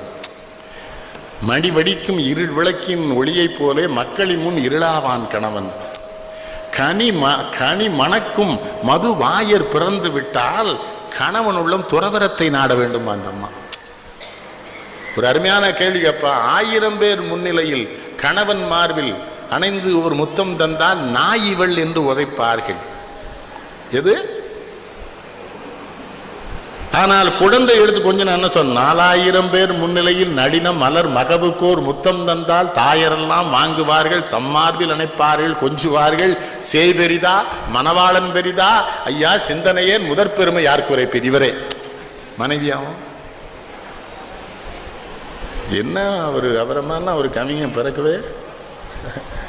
கட்டிலுக்கு வாயிருந்தால் கதரும், அந்த காதலுக்கு வெறி என்ற பெயர் தான் உண்டு. தொட்டிலுக்கு கையிருந்தால் அணைக்கும். அடுத்து போடுவான் பாருங்க ஒரு வார்த்தை, பிள்ளை தொட்டதனில் பிணம் கூட விழித்து பார்க்கும். பிள்ளை தொட்டதனில் வட்டிலே சோறிடுவோம் இருவருக்கும், மகவுண்ணும் அழகைத்தான் பார்த்திருப்போம், தட்டறிந்து மகவுக்கு எடுத்து வைப்போம், சாதம் என கேட்டால் தான் அவருக்கு. எனக்கு தெரிஞ்சு தமிழ்நாட்டில் நான் நிறைய படிச்சிருக்கதா எல்லாரும் சொல்றாங்க, நான் படிக்கல, நான் முட்டாள்னு எனக்கு தான் தெரியும். ஆனா இருபுறமும் நின்று பாடுகிற கவிஞர்களை எனக்கு தெரிந்து கம்பனுக்கு பிறகு கவியரசு கண்ணதாசன் ஒருவன் தான். அதை 2 புறமும் அது கம்பன் தான் முடியும். கம்ப ராமனாவும் நின்று பாடுவான், சீதையாவும் நின்று பாடுவான், சூர்பனையா நின்று பாடுவான், வாலியா நின்று பாடுவான், கும்பனா நின்று பாடுவான், சுக்ரீவனா நின்று பாடுவான், வீடனா நின்று பாடுவான், லட்சுமணனா பாடுவான், சத்ருகனா, எல்லாம் அவன் தானே, கம்பன் தானே. அதானே இவரு இல்ல. ஒரு வாழ்க்கைக்குள்ள இருக்கிற சுகங்கள் உங்கள்கிட்ட எல்லாம் சொல்றேன் ஐயா. நம்ம முட்டாளுங்கிற நினைவோடு இருந்தா தான் நமக்கு அறிவே வரும். கொஞ்சம் படிச்சுட்டு பெரிய ஆள் நினைக்கிறானே, எல்லாமே நான் தாங்கிறானே, சொல்லவே கூடாது. என் பெரிய மகனுடைய பையன் திருநெல்வேலிக்கு வந்திருந்தார். நான் கணிப்பொருள் ஏதோ பண்ணிட்டு இருந்தேன். அவர் 7வது வகுப்பு படிச்சுட்டு இருக்காரு. மலாரில் என்னை பார்த்து என்ன சொல்றாரு, என்ன தாத்தா முட்டாத்தனமா ஏதோ பண்றேன்ட்டான். என் பெரிய மகன் தான் அந்த ஆனந்த விடல இப்போ மூங்கில் மூச்சுன்னு எழுதுறான், சுகான்னு ஒரு தொடர். அது என் பையன். அவன் உடனே என்ன சொன்னான், எங்கள் அப்பா எப்படி முட்டாளுங்களான்னா. நான் சிரிச்சுட்டே சொன்னேன், உலகத்திலே அவன் ஒருத்தனுக்காவது நான் முட்டாள்னு தெரிஞ்சிருக்கடா, நீ சும்மா இரு. அவன் ஒரு வாரம் கழிச்சு என்னுடைய துணைவியார் சென்னைக்கு போயிருக்காங்க. நான் அவங்கள கூப்பிட்டேன். அவன் என்ன பண்ணுறாரு இப்போ பையன்னு, சைக்கிள் ஓட்டுறாருன்னு அவரை பேச சொன்னால் அவர் பேசுகிறார். என்னையா சைக்கிள் ஓட்டுறீங்களா? ஆமாம் ஆமாம். என்ன சைக்கிள்னு கேட்டேன். அவன் அறிவை பாருங்க, அது ஒரு சாதா சைக்கிள்ங்கிறான். உடனே நான் சொன்னேன், சாதா சைக்கிளில் வேறு எது இருக்குதா? பிரேக் வச்ச சைக்கிள் இருக்கு. அவன் ஆங்கில பள்ளியில் படிக்கிறான். It may cost 10,000 rupees. சரியா, உங்களுக்கு என்ன நிறத்தில் வேணும்னா கிரே அப்படி. உன்னை இங்கேருந்து பழனி பாரதி சினிமாக்காரனை கூட்ட அந்த நாடார், எங்கள் நாடார் இருக்கார், 6 மணி நாடார், அவன்கிட்ட போய் சைக்கிள் அனுப்ப சொல்லிட்டு. இரவு என் மகன் படப்பிடி முடிச்சு வந்தவர் மனைவிட்ட கேட்டிருக்காரு, ஏது சைக்கிள்? அவங்க தாத்தா அங்கேன்னு சொன்னாங்க, வந்துருச்சு. மறுநாள் காலைல என் பையன் அவர்கிட்ட கேட்டிருக்கான், தாத்தாட்ட இருந்து சைக்கிள் கேட்டிங்களா? நான் இங்கே கேட்டேன், உங்கள் அப்பா அறிவாளின்னு இருக்கான். இவன் சொல்லியிருக்கான், எங்கள் அப்பா முட்டாள்னு சொன்னேன். அவன் எவ்வளோ தெளிவாருங்க, கம்ப்யூட்டரில் உங்கள் அப்பா முட்டாள் தான், இதில் அறிவாளின்னு இருக்கான். எப்படி சொல்கிறேன்? நான் சாதா சைக்கிள்னா உங்கள் அப்பாவுக்கு புரியுது. அங்கேருந்து கேட்குறாங்க. நான் என்ன, குழந்தைகள் அடுத்த தலைமுறை தாய்மார்கிட்ட சொன்னேன், குழந்தைகளை கரிக்கிறாதீங்க, விடுங்க அது இஷ்டத்துக்கு. அது அப்பந்தானே 10 மணிலேருந்து 5 மணி வரை பள்ளிக்கூடத்தில் துன்பப்பட்டிருக்கு. வந்த உடனே வீட்லேயும் ஆரம்பிச்சா, வந்துட்டியா, கை கால் கழுவு, முகம் கழுவு, புத்தகத்தை எடுத்து படினா என்ன நினைக்கும்? அடுத்த ஜென்மத்தில் உன் வயிற்றுல எல்லாம் பிறக்கவே கூடாதுன்னு. வந்துன்னா என்ன பண்ண, விளையாடுறா குட்டி. எங்கள் அப்பன் சொன்னால பாரதி, காலை எழுந்தவுடன் படிப்பு, பின்பு கனிவு கொடுக்கும் நல்ல பாட்டு, மாலை முழுதும் விளையாட்டு என்று வழக்கப்படுத்தி கொள்ளணும். குழந்தைகளை சாயங்காலம் விளையாடணும். என்ன பண்ண விளையாடுறா கொண்ண விளையாடு, படிக்க வேண்டியதா படின்னு சொல்லுங்க, படிக்கும். பொழுது அன்னைக்கும் படி படி படி. அப்போ அடுத்து அவ சொல்லுவா பாருங்க, சிறையில் என்னை மூடி அருமை மகள் போல வளர்த்த கதை சொல்லவா. தங்கச்சில்ல கனவில் நினையாத காலம் இடை வந்து பிரித்த கதை சொல்லவா. எங்க அண்ணன் கண்ணுக்குள்ள எமையா வச்சு என்ன வளர்த்தான். கடைசியில் இந்த வாழ்க்கை எது பிரிக்குது? அந்த படத்துப்படி பார்த்தீங்கன்னா அதிகமான செல்வம் தான் அந்த குடும்பத்தை பிரிச்சிடும். இவருக்கு வந்த செல்வத்தை மச்சனம் கேட்பான், பிரிச்சிடும். அப்ப எது பிரிக்கும்னு சொல்றாரு மறைமுகமா? அதிகமான செல்வம் மனித வாழ்க்கையை, கோடிகள்ல தானே ஆபத்து வருது. வருதா இல்லையா? காமராஜ் நாடாம் 5000 ரூபாய் எல்லாமே செத்தான், அந்த ஆள் இன்னும் புகழோடு இருக்கானே. எங்க நாடாம் சொத்து சுகம் நாடார் சொந்தம் தனி நாடார் நாடொன்றே நாடி பின் நாட்டிற்காய் வாழ்ந்திருந்த நாடாரை காதலித்தேன்னார் எங்காள். அதான அந்த படத்துல அந்த என்னது அந்த பட்டணத்தில் பூதத்தில் எழுதியிருப்பார், அந்த சிவகாமி மகனிடம் சேதி சொல்லடி என்னை சேரும் நாள் பார்க்க சொல்லடி. எப்படி ஆட்டையெல்லாம் பழகிட்டோம் தெரியுமா சந்திரசேகர்? போன ஜென்மத்தில் செய்த புண்ணியம், என் தாய் தகப்பன் செய்த புண்ணியம், காமராஜ் கூடையும் கக்கன் கூடையெல்லாம் இருக்கிற வாழ்க்கையை நம்ம கொடுத்துட்டாங்களே. பிள்ளைகிட்ட வந்து சொல்றாரு பெரியவர், எப்பா இந்த தமிழ் புலவன்கள்லாம் உங்களை பிச்சை எடுத்தாது படிங்கன்னு சொன்னானாம. எது கற்கை நன்றே கற்கை நன்றே பிச்சை புகினும் கற்கை நன்றேன்னு அதிவர்ராம் பாண்டியன் சொன்னது சொல்றாரு பெரியவர்.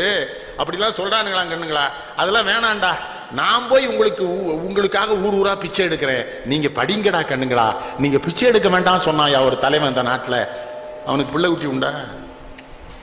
அதனாலதான் எல்லாரையுமே பிள்ளையா நினைச்சான். பார்த்தீங்களா? அவங்க அம்மா சொல்லிச்சு, காமாட்சி கல்யாணமே பண்ணிக்கிற மாட்டாங்க அவங்க அம்மா. அந்த அம்மா எப்படி அம்மா பாவம் தானே அது. 50 ரூபா கூட அனுப்புறது கேட்குது இவர்கிட்ட. எதுக்கு? நான் உன்னை பெத்தவான்னு இந்த பிள்ளைகள்லாம் பார்க்க வரானுவோ, அவங்களுக்கு காப்பி தண்ணி கொடுக்க வேண்டாமாங்க இந்த அம்மா. இவர் சிரிச்சே சொல்லாரு, என்ன பார்க்க வர்றவனுக்கே காப்பி தண்ணி கொடுக்க மாட்டேன், நீ ஏன் கொடுக்காங்க? உங்களுக்கு தெரியுமில்ல தலைவா, அவர் வீட்டில் போய் காப்பியே குடிக்க முடியாது. நான் தலைகளெல்லாம் நின்று பார்த்துருக்கேன். அந்த முக்கலை கடற்கு போய் குடியும் பாரு. என்ன தலைவரை, நீ ஒரு நாள் காப்பி குடிச்சா அப்போ நாளைக்கு எனக்கு காப்பி கிடையாதுடாம் பாரு. ஒரு தடவை 30 நிருபர்களுக்கு காப்பி குடிச்சாரு. அந்த மாசம் போனா அந்த மனுஷன் காப்பி குடிக்கலையா, இப்ப கண்டதெல்லாம் குடிச்சிட்டானுவளே. அதனால காப்பி குடிக்கல, இப்ப கண்டதெல்லாம் குடிக்கான். நம்மகிட்டே வருத்தப்படுறான், என்னாச்சு அப்படியா சிகரெட் குடிக்க மாட்டேங்களா? அப்படியா என்னாச்சு குடிக்க மாட்டியா, சிகரெட் குடிக்க மாட்டியா? அப்ப புடுங்கவாவே அரசியல் இருந்தாங்க. எவ்வளவு கொழுப்பு பார்த்தீங்கன்னா. இப்ப அரசியல்னா என்ன முடிவு பண்ணியிருக்கான் பத்தில, இன்னும் சீரவே தான் நம்ம ஒழுங்கீனத்தையே ஒழுக்கமாக்கிட்டோம். இப்போ ஒழுங்கீனம் பூரா ஒழுக்கமாயிட்டு. அதான் அவர் பாடுவார், ஆண்டவன் படைச்சான் ஏங்கிட்ட கொடுத்தான் அனுபவி ராஜான்னு அனுப்பிச்சு. எல்லாம் சிவாஜி பாயிட்டு வருவார் இல்லையா? படைத்தானே மனிதனை கடவுள் படைத்தானே கொடுத்தானே. அவருக்கு என்னன்னா, அவர் காதல் வாழ்க்கை. அவரை காதலித்த பெண்களும் நிறைய. நம்ம பொய் சொல்லக்கூடாது. அவர் மிகப்பெரிய கவிஞர், ஒரு அறிவாளி. இந்த பெண்கள்ட்ட ஒரு பலவீனம், ரொம்ப புகழ் பெற்றவனா இருந்தால் அவனோட பழகலாம்னு நினைப்பாங்க. அதை எவன் தவிர்க்கிறானோ அவன் ஞானி ஆயிடுவான், மேதை ஆயிடுவான். அவர் சிக்கிக்கிட்டார். கம்பதாசன் தான் கூட்டு போய் முதல்ல அந்த பீர் வாங்கி கொடுத்துருக்காரு. இப்போ நம்மகிட்டே சொல்றானே, என்னாச்சு சளி இருக்கோ சொன்னா கேட்க மாட்டியா, என்ன சொல்ல, நல்ல சூடா வெண்ணில 2 ounce பிராந்தி விட்டு அடிச்சேன்னு வைங்க, சளி கப்புன்னு இறங்கிரும்னா. நான் சொன்னேன், என் புகழ், என் மரியாதை, நான் படித்த படிப்பு, என் குடும்ப பெருமையெல்லாம் இறங்கிருமே. சில பேர் சொல்லாம பார்த்தீங்களா, என்னாச்சே ஒரு பாட்டில் பீர் அடிங்க, என்னாச்சு ஒன்றுக்கு ஃப்ரீயாக போகுமா. நான் சொன்னேன், இதுவரை துட்டு கொடுத்தாடா நான் ஒன்றுக்கு போயிட்டு இருக்கேன் சண்டாள பயில.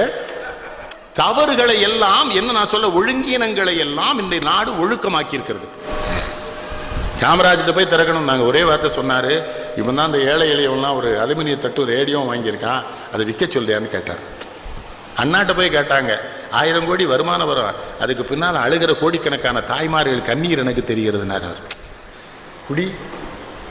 ஆனால் அதை ஒரு யாகம் மாதிரிலாம் பண்ணுறான். நான் தென்காசியில் போய் மாட்டிக்கிட்டேன். எங்கள் அத்தான் ஒருத்தர் பெரிய இசை மேதை, அவரோட ஒரு ஆர்டிஓ, ஒரு டிஸ்ட்ரிக்ட் மேஜிஸ்ட்ரேட் எடுக்கிறாருக்கு, ஆர்டிஓட டிரைவர்லாம் உட்காந்து, நானும் ஒரு பெரிய தமிழறிஞர் அங்கே போகலாமா மாட்டிக்கிட்டோம். கீழே கதவெல்லாம் பூட்டிட்டானு. மேஜிஸ்ட்ரேட்டே இந்த தோசை கல்லுலாம் எடுத்துகிட்டு வர்றாரு, ஸ்டவ்வெல்லாம் கொண்டு வர்றாரு. அந்த ஆர்டிஓ வெங்காயம் வெட்டுறாரு. அந்த முட்டையை ஏதோ போட்டு சாப்பிடுவாங்களாம். பெரிய பெரிய பொட்டமாக வச்சுருக்கான், அவ்வளோ காரமாக இருக்கு. குடிச்சா அது சாப்பிடணுமாமே. நமக்கு என்ன அளவு தெரியுது? முன்னச்சத்தா தானே சுடுகாடு தெரியும்.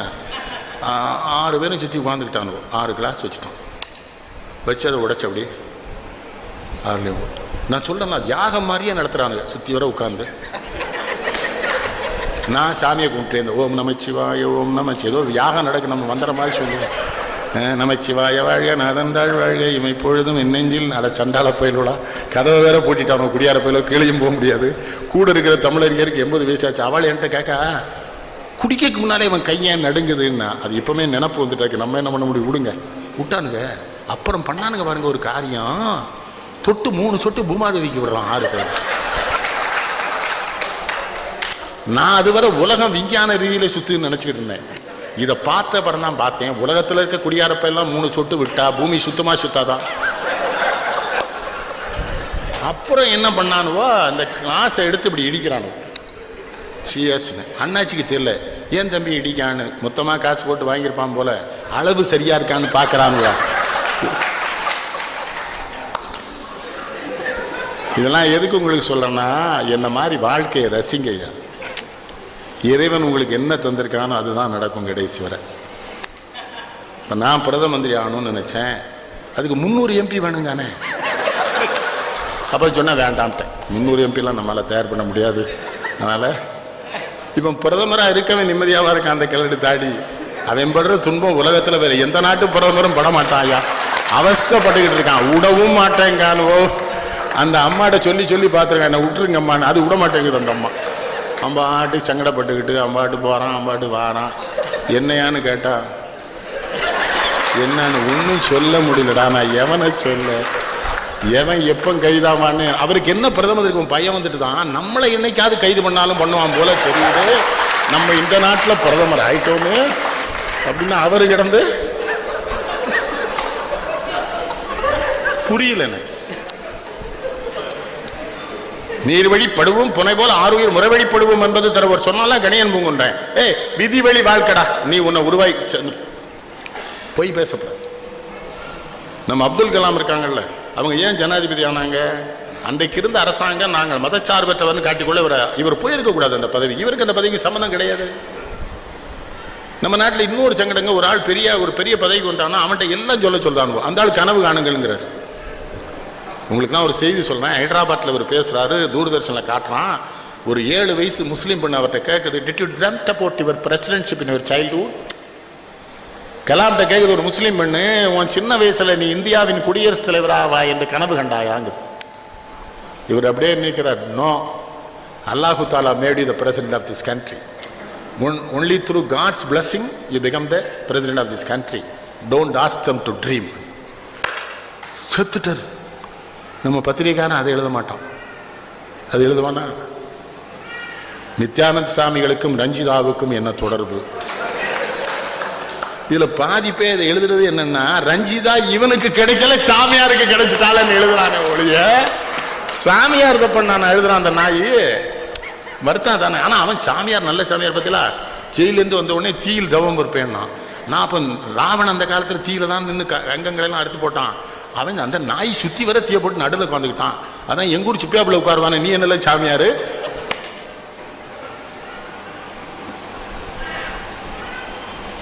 மெட்ராஸை பற்றி எழுதியிருப்பாரு. மெட்ராஸ் நல்ல மெட்ராஸ், சீட்டுக்கட்டு கணக்காக இங்கே வீட்டை கட்டி இருக்காக, வீட்டை கட்டி இருந்தாலும் பலர் ரோட்டு மேலே படுக்கா.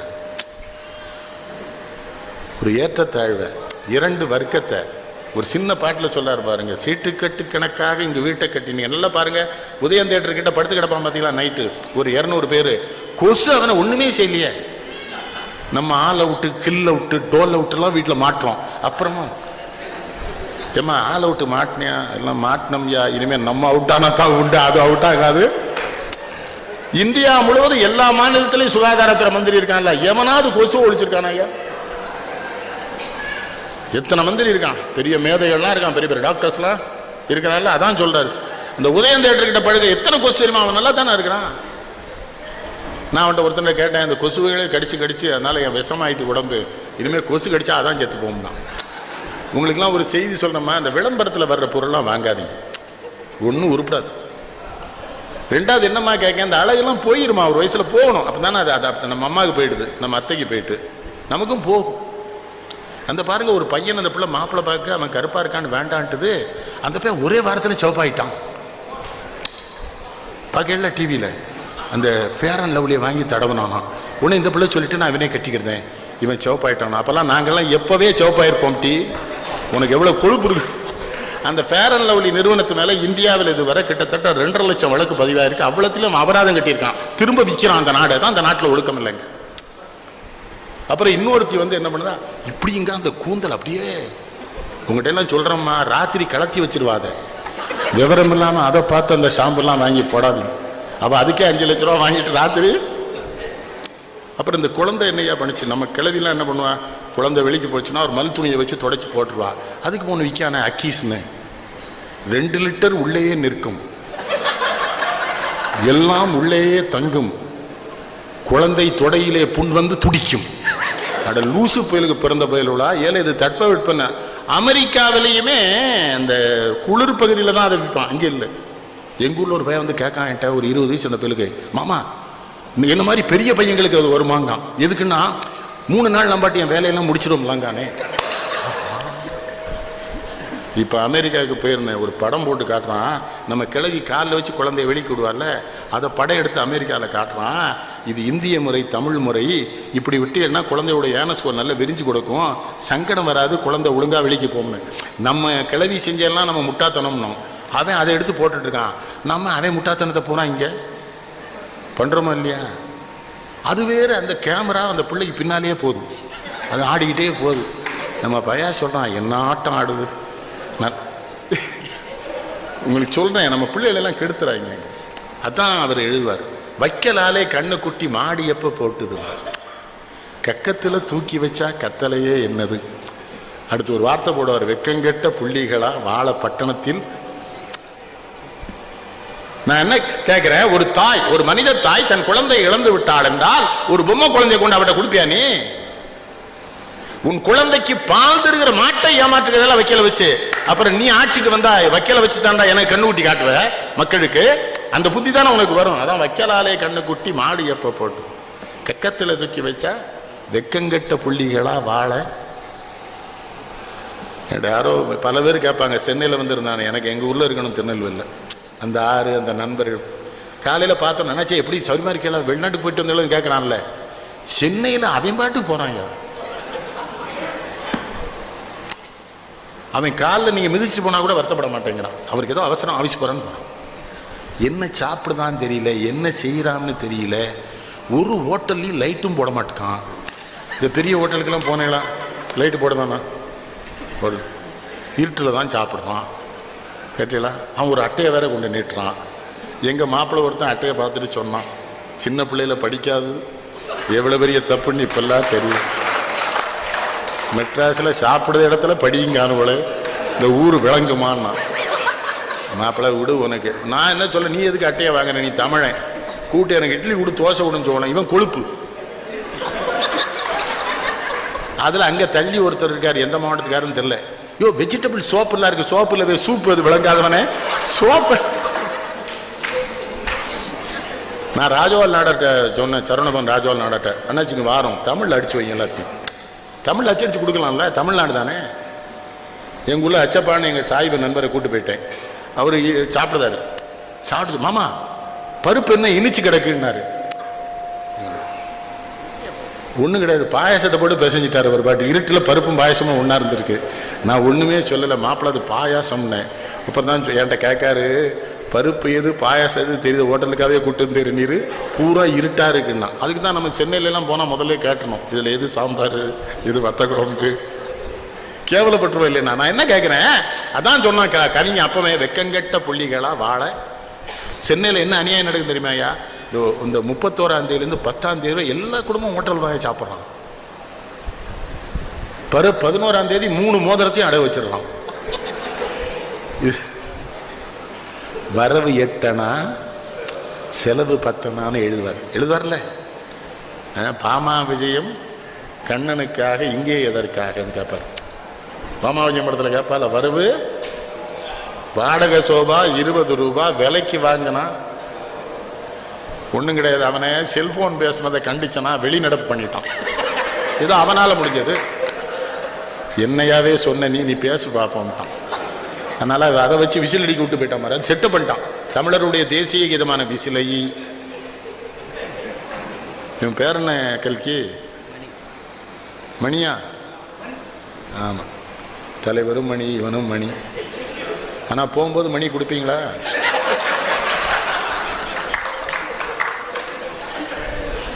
என்ன நான் உங்கள்கிட்ட என்ன சொல்கிறேங்க, சந்தோஷமாக இருங்க.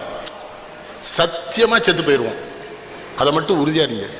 என்னது செத்துருவோம், இல்லைனாலும் ஊர்லேயே ஏற்பாடு பண்ணிடுவாங்க. அவள் வந்து ரொம்ப நாளாச்சு, ஒன்றும் பிரயோஜனம் இல்லைம்மா. இது பையனே சொல்கிறானே, எங்கள் அப்பா எதுலையுமே லேட்டுங்கிறான். இது அப்போ வரவு எட்டணும், அதுதானே சொன்னார். வெக்கங்கெட்ட மெட்ராஸில் வாழ்றவனை பார்த்தா பாவமாக இருக்கியா? 5 மணிக்கு கிளம்பி அங்கேருந்து 50 கிலோமீட்டரில் போய் வேலை பார்த்துட்டு நைட்டு 9 மணிக்கு வரான். அவன் பிள்ளை அவனை பார்த்தல, பொண்டாட்டி அவன் கொஞ்சினல. என்னடா வாழ்க்கை? நான் சொல்ல, திருநெல்வேலியில் 2000 ரூபா சம்பளத்தில் மளிகை கடை குமாஸ்தா இருக்கான்ல, காலையில் தாமிரபரணி ஆற்றுல குளிச்சுட்டு அந்த ஈர வேட்டியை காய போட்டு ஈரத்துண்டை இடுப்பில் கட்டிடுவான்.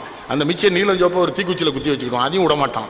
காய போட்டே வரும்போது என்ன சொல்லுவான், அண்ணாச்சி மன்மோகன் சிங் ஓடிடுமா? ஒன்றும் சரியா தெரியல, அவ்வளோ பேசுவான். அந்த லெவல் கிராசிங் வரும்போது வேட்டி காஞ்சிரும். வேட்டி இடுப்பில் கொண்டு துண்டை தோளில் போட்டுருவான். திருப்படிக்கு வந்தோடனே அவன் வீட்டுக்கு போவான். பழைய சோறு, கொஞ்சம் வெங்காயம். சந்தோஷமா இருக்கானே, இருக்கானா இல்லையா? மெட்ராஸில் போய் பாட 50 கிலோமீட்டருக்கு போகிறான்யா. இந்த ரயிலில் ஒரு டப்பாக்குள்ளே அது சோறோ தாலியோ என்ன திம்பான் என்ன செய்வானே தெரியல. பூரா ஹோட்டல்லே சொல்கிறானே, நான் சாப்பிடுங்க. நம்மளை ஞானி ஆக்கணும்னு நினைக்கான். நான் என்கிற அகந்தையை நாம் சாப்பிட்டால் நாம் எறும்பு தோலை உரித்து பார்க்க யானை வந்ததடா, என் இதயத்தோலை உரித்து பார்க்க ஞானம் வந்ததடா. பிறக்கு முன்னே இருந்த உள்ளம் இன்று வந்ததடா, இறப்பின் பின்னே வரும் அமைதி இங்கு வந்ததடா. சட்டி சுட்டதடா. பாதி மனதில் தெய்வம் இருந்து பார்த்து கொண்டதடா, மீதி மனதில் மிருகம் இருந்து ஆட்டி வைத்ததடா. அதுதான் செய்தி. நம்ம வாழ்க்கை என்னது? தெய்வம் இருக்கு நமக்குள்ள. நம்ம தெய்வத்தை மேலோங்க செய்வதற்கான வேலைகளிலே ஈடுபட்டால் அந்த மிருகம் வேலை செய்யாது. நான் அந்த தெய்வத்தை மேலோங்க விட்டதுனால தானே அரசியலேருந்து தப்பிச்சிட்டேன். என்ன கணேசன்? இந்த கணேசனுக்கு நல்ல புத்தியே இல்லை. என் பக்கத்துலேருந்து திரும்ப கூட்டத்துக்கு வர்ற மாதிரி இருக்காருன்னு கேட்டார். அப்போமே நினச்சேன், இந்த ஆளுக்கு அடுத்த சேரில் உட்கார்ந்ததே தப்பாக போச்சு. இந்த ஆள் நமக்கு விளங்காத வழிகாட்டுறதுக்கே பொருட்டு வந்திருக்கார் போல தெரியுது. நான் தான் மிருகத்தை ஒழிச்சிட்டேங்கிறலாம், திரும்ப எதுக்கு நீங்கள் என்ன மிருகத்தை கூப்பிட சொல்றீங்க? இந்த நாட்டில் தேர்தலெல்லாம் நிற்கக்கூடாதுயா. 3 தேர்தலில் நின்றுருக்கேன். நான் செஞ்ச பாவம்லாம் அதிலே தின்ந்துட்டேன். ஏன்னா எவனை கும்பிட்டேன்னு தெரியாது, எதுக்கு கும்பிட்டேன்னு தெரியாது. என்ன ராஜேந்திரன் தப்பிச்சிட்டு இல்லம்மா, நீ கொடுத்து வச்சவன்.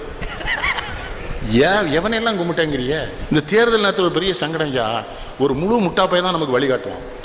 நம்ம திருக்குறள் படிச்சதுக்கு அங்கே கும்பிடுமா, இங்கே கும்பிடனா கோபப்படுவான். ஏன் தேர்தல் நின்று அவன் கேட்கான், என்னமா அவன் நம்மளை நிறுத்தின மாதிரி.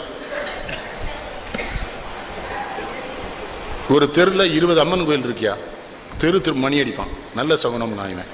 நம்ம துட்டை கொடுத்தா மணி அடிக்க சொல்லியிருக்கான். எல்லா அந்த பூசாரி என்ன பண்ணுதான், ஆன்னு ஒரு கொட்டாய் கொடுத்தான். உடனே இவன் சொன்னான், அம்பாள் வந்துட்டான்னா. நான் சொன்னேன், நுரையீரலுக்கு காற்று போலேன்னா தான் கொட்டாய் வரும்னா. ஓ மூடியா, அதானே உண்மை. நுரையீரலுக்கு காற்று போலேன்னா என்ன மணி கண்டேன். சரி, நம்ம அம்மனெல்லாம் கும்பிட்டாச்சு. இவன் பாதி கண்ணில் ஊதிய போட்டு எல்லாம் பண்ணி. இந்த கிறிஸ்தவ நண்பர்கள் வந்து சும்மா இருக்கானா? பிஷப்பை பார்த்தீங்களாண்ணா? பார்க்கல. எதுக்குண்ணா? அவர்கிட்ட 10,000 ஓட்டு இருக்குண்ணா. அப்போ சாயங்காலம் போய் வாங்கிட்டு வந்துடுவோமேண்ணே. நீ உருப்படவே மாட்டேங்க. இருக்குன்னு சொன்னால் வாங்கிட்டு. நான் பிஷப்பை பார்க்க போயிட்டேன். நம்ம சாமியார்னா கும்பிட தெரியும், பிஷப்பை கும்பிட தெரியுமாண்ணே? போனோன்னே எப்படின்னு கேட்டேன். அந்த மண்டி போட்டு அந்த மோதிரத்தில் முத்தம் கொடுக்கணும்னா.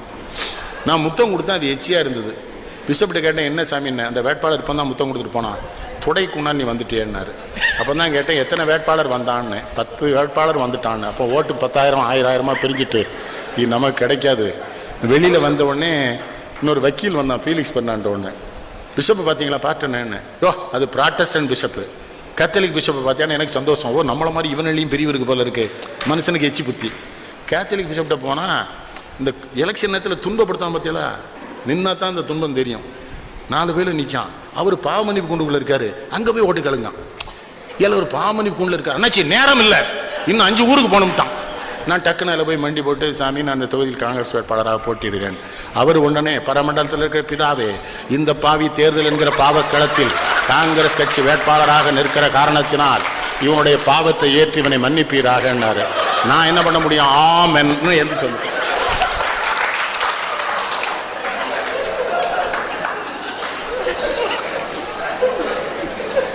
அதோட உடலையா இன்னொரு கட்டடத்துக்குள்ளே கூட்டு போனால் ஒரு சின்ன லைட் எரியுது. அங்கே எத்தனை பேர் இருக்கானே தெரியல. ஆம்பளையும் பொம்பளையுமா உட்காந்துருக்கான். ஏசு வருகிறார், ஏசு வருகிறார். நான் சொன்னேன், அவருக்கு தான் நம்ம தொகுதியில் ஓட்டு இல்லையே, அவர் ஏன் வர? அங்கேயும் ஒருத்தர் சும்மையா. திடீர்னு என்ன பண்ணானுவா, ஆலே லூஜா ஆலே லூஜான்னா பாதரி கூட வந்தல 2 பேருக்கு வேட்டியில் ஒன்றுக்கு போய் என்ன சத்தம் போனா இருட்டுலன்னு. உங்களை சிந்திக்க வைப்பதற்காக இந்த செய்திகளை சொல்லுகிறேன். இது தேர்தலா? யோசிச்சு பாருங்க. முஸ்லீம் நண்பர்கள் சும்மா இருந்தானா பள்ளிவாசலை கொண்டு வச்சு அவனாவே எனக்கு ஒரு குல்லா போட்டு ஒரு 5 கிலோ பூந்தியை வாங்கி அவன் பாட்டுக்கு ஓதுறான். நம்ம பையா சொல்றான் தொக்க ஓதுறானா ஜெயிக்க ஓதுறானே தெரியல. அண்ணே சரி விடு. அவனும் பாருங்க, உருது பேசுற முஸ்லீமுக்கு ஒரு பள்ளிவாசல், தமிழ் பேசுற முஸ்லீமுக்கு அங்கேயும் பேதம். மனிதன் மாறிவிட்டான், மதத்தில் ஏறிவிட்டான். கண்ணதா இன்பமும் துன்பமும் இயற்கையின் நியதியினர். ஏற்றத்தாழ்வுகள் மனிதனின் ஜாதி. பாரில் இறைவன் படைத்ததையெல்லாம் பாவி மனிதன் கெடுத்து விட்டானேனார். மதத்தில் அதான அது. தேர்தலுக்கும் மதத்துக்கு என்னையா சம்பந்தம்? இருட்டுக்குள்ள ஒரு கிராமத்தில் போயிட்டு இருக்கேன், கும்பிடுங்கிறான், கும்பிட்டுட்டு பார்க்குறேன் எரும மாடு போகுது. நம்ம திருக்குறளை படித்து தாலியை போட்டு அறுக்கவா இல்லை? எரும மாட்டை கும்பிட விடுதே இல்லைங்க. மாட்டின் சொந்தக்காரர் எத்தனை மகிழ்ச்சி அடைவார்னு செருப்பால் அடிச்சிருவான். அவன் என்ன நினைப்பான்? மாட்டுக்கும் மனுஷனுக்கும் வித்தியாசம் தெரியாதவே வேட்பாளரா? என்ன பாடு படிச்சுட்டானுவோ. ஒரு கிராமம், சின்ன கிராமம், ஊராட்சி மன்ற தலைவர் கணேசன். அவர் எப்படி இருப்பார்? மாடு கிடு வச்சிருக்காரு, பருத்தி கொட்டையும் புண்ணாக்கும் கலக்கிட்டு இருக்காரு. காலையில் அவர்கிட்ட கூட்டு போயிட்டான். அண்ணாச்சி வந்திருக்காங்களான்னு அவர் திரும்பினாரா, வேட்டியை விட்டார். நான் அவரை கும்பிடுறேன். அவருக்கு மனசுக்குள்ள மகிழ்ச்சி. நம் மனைவிக்கு பிறகு நம்மை முழுமையாக பார்த்த வேட்பாளர் இவராக இருப்பார். என்னுடைய வாக்கை இவருக்கே அளிப்பதென்று. நல்ல வேளை உங்களுக்குலாம் சீட்டு கிடைக்கல, அந்த பக்கம் போயிடாதீங்க. அதில் இந்த பேரூராட்சி மன்றம்லாம் ரொம்ப கேவலமாக இருக்கலாம் ராஜேந்திர. சின்னம் பூரா தப்பு தப்பாக கொடுத்துருதான். அன்பின் சின்னம் ரம்பம், அறிவின் சின்னம் ரம்பம். ரம்பமும் அன்பும் என்னடா சம்பந்தம்? பண்பின் சின்னம் ரம்பம், பாசத்தின் சின்னம் ரம்பம் தானே. அட சண்டாள பயலு சொல்லனா இல்லையா? அதில் அன்னைக்கு வேலூர்கிட்ட ஒரு ஊரில் காரில் போயிட்டு இருக்காங்க. ஒருத்தன் சொல்கிறான், மறந்து விடாதீர்கள் 26ஆம் தேதி அதிகாலை எழுந்து குளித்து பொட்டிட்டு சாந்திட்டு புறப்பட்டு சென்று உங்கள் பொன்னான வாக்குகளை கிணத்திலேயே போடுமாறு கேட்டுக்கொள்கிறேன். ஆஹா,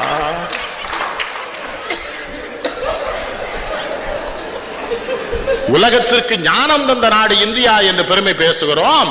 ஆனா உள்ளூர்ல ஒரு தேர்தல் நம்ம இவ்வளவு கேவலப்படும். இந்த தேர்தல் ஒண்ணுதான் பிரச்சனை இல்லாம நடந்தது. எங்கேயும் விளம்பரம் கிடையாது, ஆர்ப்பாட்டம் கிடையாது. அவன் தேர்தல் ஆணையம் அப்படியே போலீஸ்காரன் போறான் கரெக்டா இறுக்கி பிடிச்சு. ஒரு பிரச்சனை இல்லைல்ல. எங்கேயாவது எந்த சண்டியனாவது வெளியே வந்தானா? எவனாவது ஒரு இருத்திட்டான். சட்டம் இருக்கு. இப்ப நம்ம நாடு நல்ல நாடாத்தானே இருக்கணும். எல்லாரும் எல்லாமும் பெற வேண்டும். இங்கு இல்லாம இல்லாத மேல வேண்டும். எல்லாம் பொருள் குவிக்கும் தனி உடைமை நீங்கி வர வேண்டும். திருநாட்டில் பொது உடைமை. என்ன பாட்டு? எல்லாரும் எல்லாமும் பெற வேண்டும். இங்கு இல்லாம இல்லாத நிலை வேண்டும். வல்லான் பொருள் குவிக்கும் தனி உடைமைன்னா இது அம்பானி. அவன் திறந்த பெட்ரோல் பங்கு எத்தனை இப்போ திறந்திருக்கு சொல்லுங்க கணேசன்? மூடிட்டான்ல எல்லாத்தையும். அவன் தானே. He decides the finance minister of this country. அதான ராஜேந்திரன்.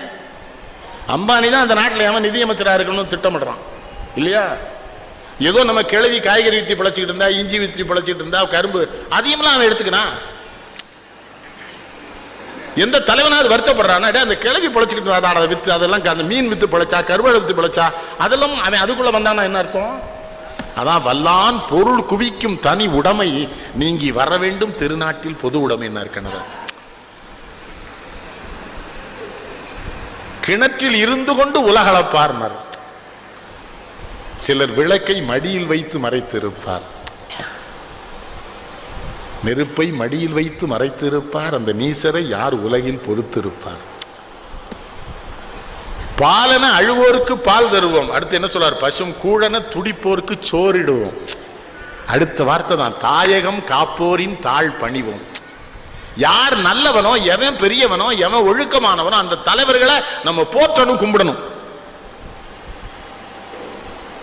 எல்லையில நிற்கிறான ராணுவ வீரன், அவன்கிட்ட ஜாதி உண்டா மதம் உண்டா கணேசன்?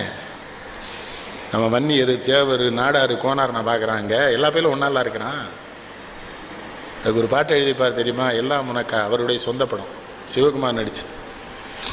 கருநீல மலை மேலே தாய் இருந்தாள், காஷ்மீர பனிமலையில் மகன் இருந்தான், வரவேண்டும் பிள்ளை என்று காத்திருந்தாள், வழி மீது விழி வைத்து பார்த்திருந்தாள். அடுத்து போடுவாரு, பாலூட்டும் போது அவள் நினைத்தாளா, பிள்ளை பாரதம் காக்கும் என்று வளர்த்தாளா, தாலாட்டு பாட்டில் அதை இணைத்தாளா, பிள்ளை தாயகம் காக்கும் என்று வளர்த்தாளா, வரவேண்டும் பிள்ளை என்று காத்திருந்தாள், அன்னை வழி மீது விழி வைத்து. ராணுவ வீரனா நிற்கிறான்லையா, அவன் நமக்கு உறவா தெரியுமா? நமக்கு இல்லையே, நிற்கிறானே. இந்த நாட்டில் பல விஷயங்களை தப்பாக சொல்லி கொடுக்குறாங்க. இந்த கார்கில் போர் வெற்றிக்கு காரணம் என்ன தெரியுமா? அந்த மேஜர் ஜெனரல் சொன்னா, ராஜீவ்காந்தி வாங்கின போஃபோர்ஸ் பீரங்கினால தான் நாங்கள் இப்போ போரையே வெற்றி அடைச்சோம். அந்த குண்டு அந்த பின்னால் இழுத்து அடிக்கும், மேலே மலைக்குள்ளே போய் விழுந்தது. அவருடைய அந்த பீரங்கி இல்லைன்னா நாங்கள் தோற்றுருப்போங்கிறான். அதை ஒரு பத்திரிகைக்காரன் எழுதலையே. இந்த நாட்டில் ஒழுக்கம் இல்லைங்கிற உண்மையை எழுதணும்ல. அந்த ராணுவ வீரர்களுக்கு அடுக்குமாடி குடியிருப்பு கட்டி கொடுத்து அதை இவனும் எடுத்துட்டானுல. அதானே இப்போ பம்பாயில் பிரச்சனை. ஆதர்ஷ் உண்டா இல்லையா? ஏன் அவன் யார்? நான் அந்த ராணுவ வீரர்கிட்ட பழகுவையா, ஆச்சரியமா இருக்கும். அவன் பஞ்சாப்காரன், இவனை மாப்பிள்ளன்னு கூடான். நம்மளால் அவனை ஒருத்தனை சித்தப்பான்னு கூட்டுட்டுப்பான். அங்கே வந்து இந்த ஜாதி மதம் இனம், ஏன்னா ஒரு இடத்துல போய் நிற்கிறான் பார்த்தீங்களா, ஒரு போர் மனையில எல்லாம் நிற்கிறான். நம்ம சௌரியமா இங்கே அதுதான் அதையும் எழுதி கேட்டுவார் அந்த மெட்ராஸ் பாட்டில். தேரோட்டம் காரினிலே ரொம்ப திமிரோடு போறவரு, எங்கள் ஏரோட்டம் நின்று போனா அவங்க காரோட்டம் என்ன ஆகும்? அதான் வள்ளுவர் சொன்னதானே, இவங்க வாங்குறதானே. அவங்க பெரிய துறவின்னு வள்ளுவர்கிட்ட ஒரு சாமியார் அறிமுகப்படுத்தினா, வள்ளுவர் சிரிச்சுட்டே சொல்றாரு, உளமை இல்லைன்னா துறவி செத்து போயிடுவான்ட்டு. சாமி அவர் துறவி, என்னல துறவி? அவனுக்கு பசிக்கும், பசிச்சா சோறு சாப்பிடணும். சோறு சாப்பிடணும்னா ஞானம் வேதம் எதுவுமே படிக்காம விடுறான் பாரு இந்த உழவன், ஏழை விவசாயி. இவன் சோறு போட்டா தாண்டா துறவி உயிரோட இருப்பான், குடியரசுத் தலைவர் உயிரோட இருப்பாரு, முதலமைச்சர், பிரதம மந்திரி, அறிஞர்கள், விஞ்ஞானிகள். அப்போ உலகத்துக்கு யார் தகப்பேன்னு வள்ளுவர்கிட்ட கேட்டா, உழுகிறானே விவசாயி, இவன் தாண்டா உலகத்துக்கே தகப்பேன். இவன் அதான் குண்டகுடி சாமி சொன்னாரு, எவன்லாமோ லெட்டர் பேட் அடிக்கிறான், இந்த உழவர்கள் ஏன் லெட்டர் பேட் அடிக்கிற மாட்டாங்க? சுப்பையா உழவன் இவன் அடிக்கணும் லெட்டர் பேட்னார். லெட்டர் பேட் அடிக்கிற தகுதி இவனுக்கு மட்டும்தான் இருக்கு. அதைத்தான் இவர் எழுதுவாரு. தேரோட்டம் காரினிலே ரொம்ப திமிரோடு போறவரு, எங்கள் ஏரோட்டம் நின்று போனா உங்க காரோட்டம். 1 கோடி ரூபாய் சாப்பிட முடியுமா சந்திரசேகர்? பணத்தை மதிக்காதீங்க. நான் உங்களுக்கு சொல்லித்தரேன். ஏன்ட்ட கோபுறானு பணம் இருந்தால் அப்படி கொடுத்துட்றீங்களம்மா, இருந்த ஆபத்து. மனத்தோட்டம் போடும் என்று மாயவனார் வளத்தோட்டம் பணத்தோட்டம் போட்டதடி என் கண்ணம்மான்னு எழுதுவார் எம்ஜிஆருக்கு. பணத்தோட்டம் தானே கேடு நமக்கு. என்ன சொல்றீங்க? அம்பானியை கைது பண்ண போறாங்க, டாட்டாவை கைது பண்ண போறாங்க, நீரார் அடியாவை கைது பண்ண போறாங்க. அம்பானிகிட்ட பணம் இருந்து என்னத்துக்கு? இப்போ ஏன்ட்டே 1 கோடி ரூபா இருக்கு, நீங்கள் காட்டில் விழுந்துட்டேன், புலியை சரி கட்ட முடியுமா? புலி என்னாச்சும் ஒரு 1 கோடி ரூபா இருக்கு வச்சுக்கிடுங்க. என்ன புலி என்ன தாசில்தாரா? சரி கட்ட ஒரே அடியில் போட்டுரும். உங்களை காட்டுக்குள்ளே விட்டதே தப்பு. உண்டா இல்லையா? அதைத்தானே அவர் கண்ணதாசன் சொன்னார், பணம் ஆபத்துடான்னார். சொந்த அண்ணன் ஏஎல் சீனிவாசன் ஒரு தீபாவளிக்கு ஒரு துணி எடுக்க கையில் பணம் இல்லை, பிள்ளைகள் 13 பிள்ளைகள், 12 பிள்ளைகள். அப்போ ஏஎல் சீனிவாசன் பெரிய பணக்கார பட தயாரிப்பாளர். வீட்டில் போய் ஒரு பெல் அடிச்சிருக்காரு, வந்து என்னடா தம்பின்னு இருக்காரு, பிள்ளைகளுக்கு துணி எடுக்கணும்னா நானே சங்கடப்படுறேன்னு இருக்கான் அந்த ஆள். அப்போ தான் அண்ணன் என்னடா தம்பி என்னடா அவசரமான உலகத்திலே ஆசை கொள்வதில் அர்த்தம் என்னடா, காசு இல்லாதவன் குடும்பத்திலே. பெட்டை கோழிக்கு கட்டி சேவலை கட்டி வைத்தவன் யாரடா, அது 8 குஞ்சுகள் போட்ட பின்பமே வருந்தவில்லையே தாயடா, வருந்தவில்லையே தாயடா. அதுதான் கவிஞர். இவர் ரொம்ப குழந்தை உள்ளம். கொஞ்ச நேரம் கழிச்சு யாரோ ஒரு படத்தை ஏற்பாடு கவிஞர்கிட்ட கொண்டு ஒரு 10,000 ரூபா கொடுத்துட்டு போறாரு படம் எழுதணும்னு.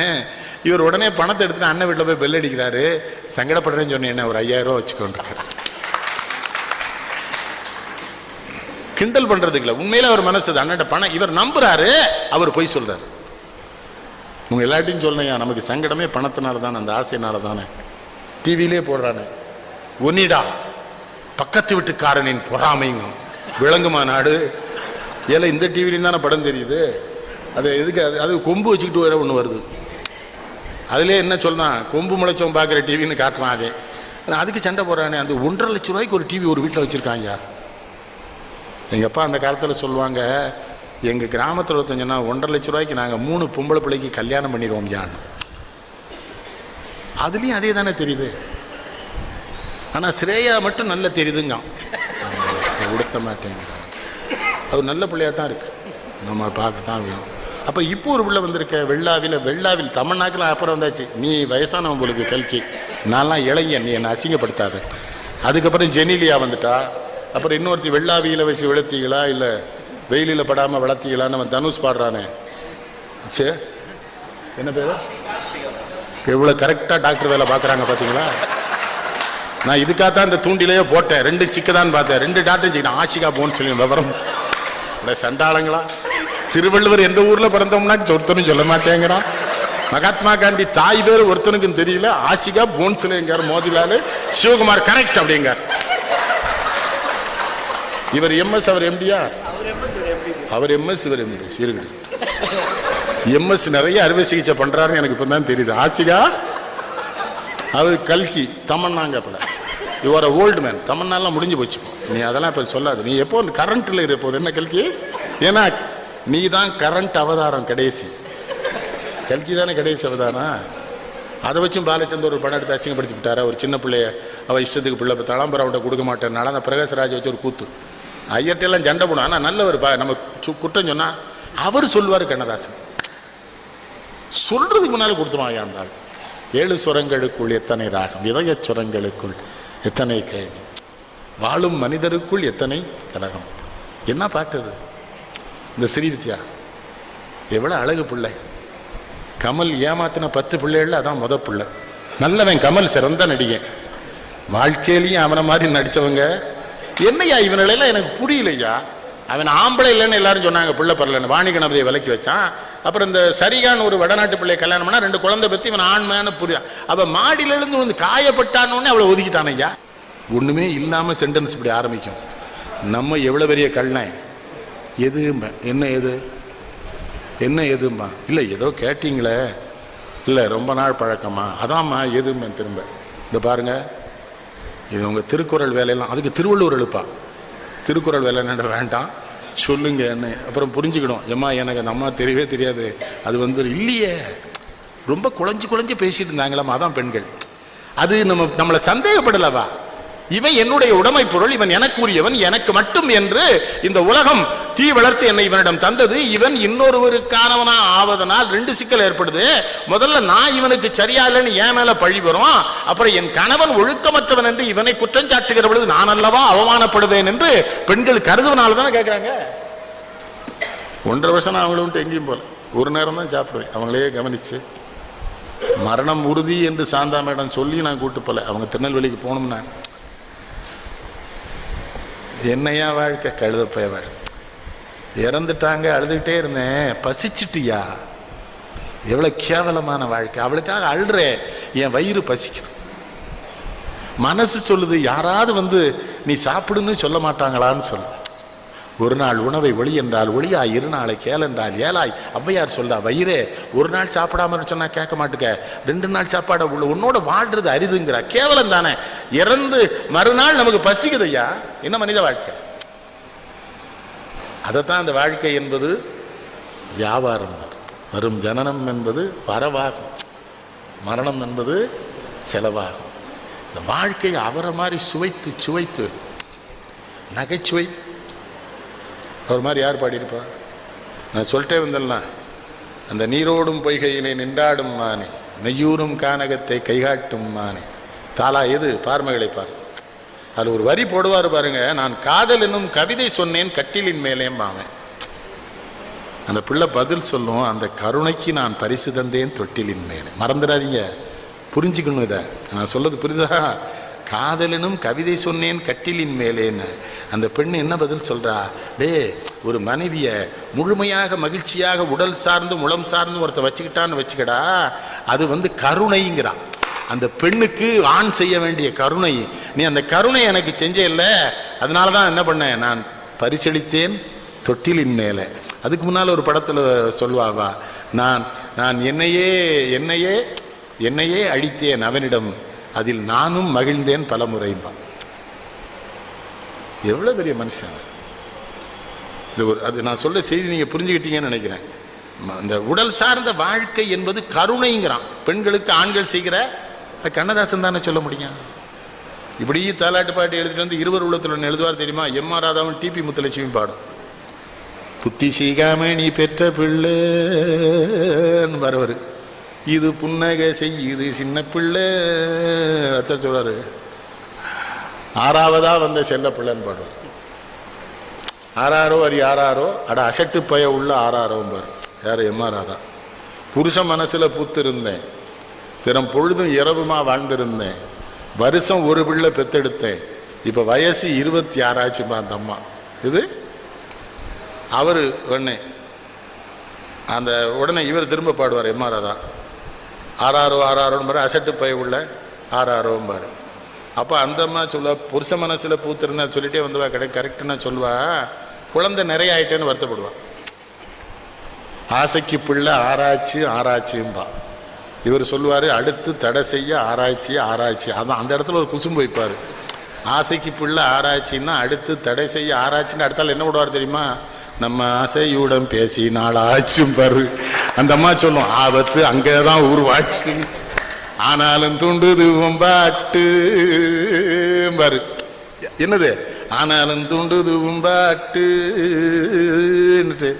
அடுத்தது நீ என்ன தாலாட்டு பாரு. ஒவ்வொரு பகுதியும் ஒரு கிளப் டான்ஸ்ல எழுதுவார். விஜயலலிதான்னு ஒரு அம்மா ஆடும். அப்போ இதுவரை ஆண்களை தொட்டதில்லை, எல்லாரும் சரி, பிள்ளை 2க்கு மேல் நான் பெற்றதில்லை பாவா. கிளப் டான்ஸ்ல ஆட வரலாம், ஆடும் பொழுதே ஆடல் பெறலாம், பாட வரலாம், பாடும் பொழுதே பாடம் பெறலாம். தேயும் நிலவு தேயும் மறைக்கும், தென்றல் அடித்து ஓயும் மறைக்கும், பாயும் இளமை பாயும். ரசிக்கணியா கே.பி. சுந்தராம்பாளுக்குன்னு எழுதியிருப்பாள. எனக்கு ஒரே ஒருத்தன் கே.பி. சுந்தராம்பாள் ஐநா சபையில் பாடலை எப்படி இருக்கும். மகாகவி காளிதாஸ் பார்த்துருக்கீங்களா, கவிமணி, காலத்தில் அழியாத காவியம் தர வந்த மாபெரும் கவி மன்னனே, உனக்கு தாய் ஒரு மொழி சொல்லுது. அது அந்தம்மா பாடி.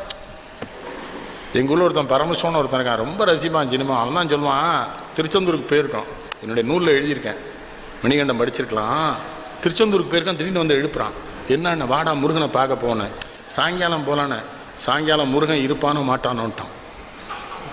நான் சொன்னேன், எதுக்குண்ணே, கே.பி. சுந்தராம்பாள் வந்திருக்கா, அவபாட்டுக்கு வேலை வா காவலா கந்தான்னு அவன்பாட்டு கூட போயிடுவான், வேலை போட்டுட்டு விளங்காத வேலை வாழை எப்பவுமே பார்த்துரும். கேபிஎஸ் எப்படி ரசிச்சிருக்கான் பாரு. திருவிளையாடல் படத்தில் பார்த்தீங்களா, சிவபெருமானா சிவாஜி கூடுவார், சாவித்தில் வேணா இந்தம்மா வந்து வேலைவா கந்தா முருகான்னு நின்றுவான் தெரியுமா முருகன், இல்லையா? எப்படி கேபிஎஸ், பல்லக்கு பரிவாரம் படையுடன் முடி உந்தன் சொல்லுக்கு விலையாகுமே, மகனே உன் தோளுக்குள் புவி ஆடுமே. கண்ணதாசனுக்காக எழுதிக்கிட்ட பாட்டு அது. ஊருக்கு கதை சொல்வோர் உள்ளத்தை வதை செய்தால் சீர்பெரும் கவி வாடுமே, மகனே தெய்வத்தின் நிலை மாறுமே. யாருக்கும் வாழ்வுண்டு அதற்கு ஒரு நாள் உண்டு, அதுவரை பொறுப்பாயடா மகனே என் அருகினில். எட்லமா பாடும் அது. அது இந்த நாகூர் அனிஃபால்லாம் என்ன பாட்டு அவரு. நம்ம என் கட்சி மாதிரி அவங்க கட்சியிலையும் தோக்கும் போது சீட்டு கொடுத்தாங்க அவருக்கு. காங்கிரஸில் தோல்க்கும்னு தெரிஞ்சா என்ன கூட்டுருவாங்க. அந்த தொகுதியில் நீங்கள் தான் நாச்சு நிற்கணும். சரி, இன்னும் 2 சொத்தை விற்க ஏற்பாடு பண்ணிட்டானுவோ, நாங்களும் வந்தே மாதிரன்னு இன்னும் 2 வயக்காடை ஊற்றுட்டு. அதானே நாகூர் அனிஃபா. என்னம்மா பாடுவார் அவர் மாதிரி பாட முடியுமாயா? திக்கு திகந்தமும் கொண்டாடியே வந்து தீன் கூடி நிற்பர் கோடி, அல்லாஹ் தாலாவை பாட கொடுத்த உங்கள் வாயினால் கண்ட மாதிரிலாம் பாடி வீணா போயிட்டேளா தான்ட்டேன் ஒரு தடவை. கெட்டி பிடிச்சிக்கிட்டு ராமன் அப்துல்லா படத்தில் பாடினார் என் பையன். அங்கே இணை இயக்குனர் பாலுமேந்திராட்ட பாலுமேந்திரா சொல்லியிருக்காரு நெல்லைக்கிணன் ஐயா பையன்னு. கெட்டி பிடிச்சிக்கிட்டாரா என் பிள்ளைய. பிடிச்சிக்கிட்டு அப்பா என்ன மாதிரியே படவாத்தா அத்தா பிள்ளையா நீங்கன்றிருக்காரு. என் பையன் என்ன சொல்லலாம், அன்பாலாம் இருந்தார், கெட்டிலாம் பிடிச்சாரு, கழுது அந்த தாடியை வச்சு என் மூஞ்சியில தேய்னு தேய்ச்சிட்டாரு. இவன் கிண்டல வர அதானே கேபிஎஸ். பல்லக்கு பரிவாரம் படையுடன் முடிவுந்தன் சொல்லுக்கு விலையாகுமே ஆகுமே ஒரு சுத்துவா உன் தோளுக்குள் புவி ஆடுமேம்பா. ஊருக்கு கதை சொல்வோர் உள்ளத்தை வதை செய்தால் ஊருக்கு கதை.